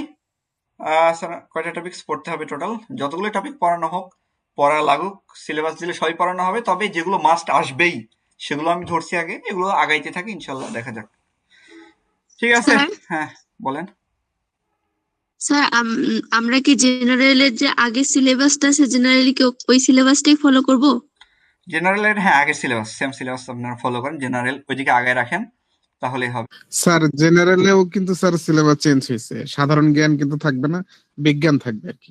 সাধারণ জ্ঞান থাকবে না, বিজ্ঞান থাকবে। এখন বিষয় হচ্ছে যদি বিজ্ঞান থাকে, শিওর না, প্রজ্ঞাপন দেয় নাই তো এখনো তো স্যার, প্রজ্ঞাপন না, দেয় নাই তো। প্রজ্ঞাপন এরকম ওই জেনারেল ইয়ের টপিকস যে ওটা দিছে কিছুদিন আগেই দেওয়া হয়েছিল, ওটা সব পেজেই শেয়ার করা হয়েছিল। এটা নিয়ে যদি আপনারা কনফিউশনে থাকেন, আপনারা অন্যান্য বিষয়গুলো পড়েন, যেমন হচ্ছে ইংলিশ গ্রামার, তারপর হচ্ছে বাংলা ব্যাকরণ, বাংলা গ্রামার, ম্যাথ, তারপর হচ্ছে মানসিক দক্ষতা, এগুলো নিয়ে আগায় রাখেন, সাবজেক্টিভ এগুলো পড়েন, সময় নষ্ট করেন না, যে কোনো একটা কাজে স্যার, লাগবে। হ্যাঁ হ্যাঁ বলেন। স্যার স্কুলের সাবজেক্টিভ যে প্রশ্নটা এটা কি কলেজের যেটা পড়ছে সেটা বললে হবে? অনেকটা কিছু ক্যাপচার করবে, মানে নতুন যে সিলেবাস দিয়েছিল গতবার 18তমতে, কলেজটা পড়েই অনেকের স্কুল অটোমেটিক হয়ে গেছে, কারণ literary terms, figures of speech এগুলো ছিল, এছাড়া রাইটিং, ইংলিশ রাইটিং স্কিলস এগুলো ছিল, তো যার কারণে হয়ে গেছে। গ্রামার পার্ট থেকে ছিল মাত্র 20 মার্কস, কম ছিল। তো যাই হোক, মানে অত বেগ পাইতে হয় নাই, সোজা কথা, 20 মার্ক কি 40 মার্ক, যাই হোক ভুলে গেছি, আমার মনে নেই, অ্যাসিস্ট্যান্ট টিচারটা। তো এবারেও অনেকটা ক্যাপচার করবে, হ্যাঁ নতুন সিলেবাস অনুযায়ী অনেকটা ক্যাপচার করবে, সমস্যা নাই। আপনারা এইভাবে আগাইতে থাকেন, যেভাবে চলতেছে আগাইতে থাকেন, ইনশাল্লাহ হয়ে যাবে। আর বিভিন্ন চাকরি আপনারা নিবন্ধনের জেনারেলের জন্য আবারও বলতেছি, তিনটা বই শেষ করে ফেলেন, তাহলে 100% পাস করে ফেলবেন। হ্যাঁ, 3টা বই। নাম্বার 1 বিসিএস প্রিলিমিনারি প্রশ্ন ব্যাংক, হ্যাঁ। নাম্বার 2 এনটিআরসিএ প্রিলিমিনারি প্রশ্ন ব্যাংক, এবং নাম্বার 3 হচ্ছে প্রাইমারি প্রিলিমিনারি প্রশ্ন ব্যাংক। শেষ করে ফেলেন, 100% গ্যারান্টি দিচ্ছি। আপনারা ওখান থেকেই, মানে দেখেন এই যে প্রাইমারিটাই একটু দেখলেন এই ভাইয়া প্রশ্ন ব্যাংক আলাদা করে কি কোথাও পাবো? আমাদের বইটাতেই অবশ্য বেরোবে জেনারেলের, এটা সিলেবাস দিলে। তার আগে যদি স্যার শেষ মেধা তালিকা যদি স্যার দুইটা কম্বাইন করে করে মানে জেনারেল প্লাস সাবজেক্টিভ দুইটা যোগ করে যদি মেধা তালিকা করে, তখন তো জেনারেল পার্টে অনেক বেশি নাম্বার উঠাইতে হবে। হ্যাঁ, যদি স্যার যদি শুধু জেনারেল মার্ক, সাবজেক্টিভ নাম্বার, এখানে একটা কিন্তু আছে, কিন্তু হচ্ছে যদি জেনারেল মার্কটা যদি যোগ হয় তাহলে ওইটা ইয়ে হবে। হ্যাঁ, জেনারেল মার্কটা যদি যোগ হয়, এখন এমনটা হইতে পারে যে জেনারেলে আগের মতো 40-এ পাস দিয়ে দিল, বা 45-এ পাস দিয়ে দিল, আর সাবজেক্টিভে পাস মানে ভালো রেজাল্ট করতে হবে, যে যত বেশি পাবে এটা করলে সবচেয়ে ভালো হতো। এটাই হওয়ার সম্ভাবনাটা বেশি এনটিআরসি এর ক্ষেত্রে। আচ্ছা, এটা হইলে তো স্যার অনেক ভালো হইতো। আচ্ছা, আজকের তাহলে অনেক ক্লাসটা আর লম্বা না করি, হ্যাঁ, নেক্সট ক্লাসে আবার বাকি সব আলোচনা হবে। ভাইয়া লাস্ট কোশ্চেন, যে হ্যাঁ ওই যে প্রশ্ন ব্যাংকের বলেন। ব্যাপারটা, তিনটাই কোশ্চেন ব্যাংক কিভাবে এক জায়গায় পাবো, এরকম কি পাওয়া যায় এটা কিনা? 3টা বই কিনেন, 3টা, এবং আপনারা কিনলে প্রিসেপ্টরস এর প্রশ্ন ব্যাংক কিনবেন, ওইটা সবচেয়ে নির্ভুল থাকে, হ্যাঁ, বা অ্যাসুরেন্সের।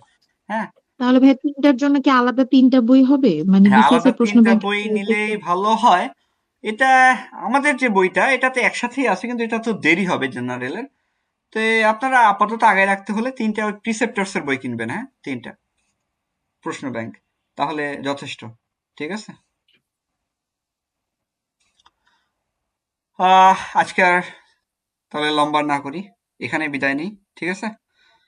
আর যাই হোক, আমার ক্লাস করে তো বিরক্ত লাগতেছে না তো নাকি, মানে এনজয়েবল তো আছে নাকি, যাতে ক্লাস আমরা অনেক ভালো লাগে স্যার। স্যার আমরা কোনো বিরক্ত না, মানে একবারে এনজয়েবল। আমরা মানে ইনফরমেশন দেব, বাস্তবমুখী জীবনের সাথে এটা কানেকশন ঘটাবো, দেখাবো, এবং আমরা এখান থেকে শিখবো রিয়েল লাইফে যেগুলো কাজে লাগে। হ্যাঁ, এগুলো আমাদের রিয়েল লাইফেও কাজে লাগবে। লিটারেচার আসলে আমরা এইভাবে আগে কখনো পড়ি নাই বা পারি নাই, কারণ হচ্ছে আমাদের এইভাবে পড়ানোর মতো বা আমাদেরকে এইভাবে ইনস্ট্রাকশন দেওয়ার মতো কেউ ছিল না। এটা দেখেন, বললাম না যে কতটা সূক্ষ্ম স্যাটায়ার, এই জিনিসটা কতটা সূক্ষ্ম স্যাটায়ার বা কতটা ইনফ্লুয়েন্সিয়াল একটা রাইটিং, কিন্তু এর যে ভিতরের নিগুড় যে তত্ত্ব, এর যে লেসন, মোরাল লেসন, এগুলো থেকে আমরা বঞ্চিত। কেন? কারণ আমাদেরকে পড়ানো কেউ নাই, আমরা ওই জিনিসটা আমরা পড়িও নাই, আমরা জাস্ট পাস করার জন্য পড়ছি, বা ওই সময়টা ছিল না। এই হচ্ছে আমাদের অবস্থান। যাই হোক, অনেক কথা হইলো, অনেক গল্প হইলো। ইনশাল্লাহ নেক্সট ক্লাসে এটা শেষ করে দেওয়া হবে। এত বড় পিডিএফ মোবাইলে পড়া খুবই কষ্ট লাগে, হ্যাঁ আমিও বুঝি বিষয়টা, কিন্তু কি করার বলেন, বইটা তো আসলে বের করা যাচ্ছে না সিলেবাসটা না দেওয়া পর্যন্ত। একটু কষ্ট করে পড়েন, কষ্টে মেওয়া ফলবে ইনশাল্লাহ। পরিশ্রম কোনো সময় বিশ্বাসঘাতকতা করে না। ঠিক আছে, আজকে আমরা এ পর্যন্ত বিদায় নেই। সবাই ভালো থাকবেন, দেখা হচ্ছে নেক্সট ক্লাসে। আসসালামু আলাইকুম, আল্লাহ হাফেজ। ওয়ালাইকুম আসসালাম। আসসালামু আলাইকুম স্যার। ওয়ালাইকুম আসসালাম।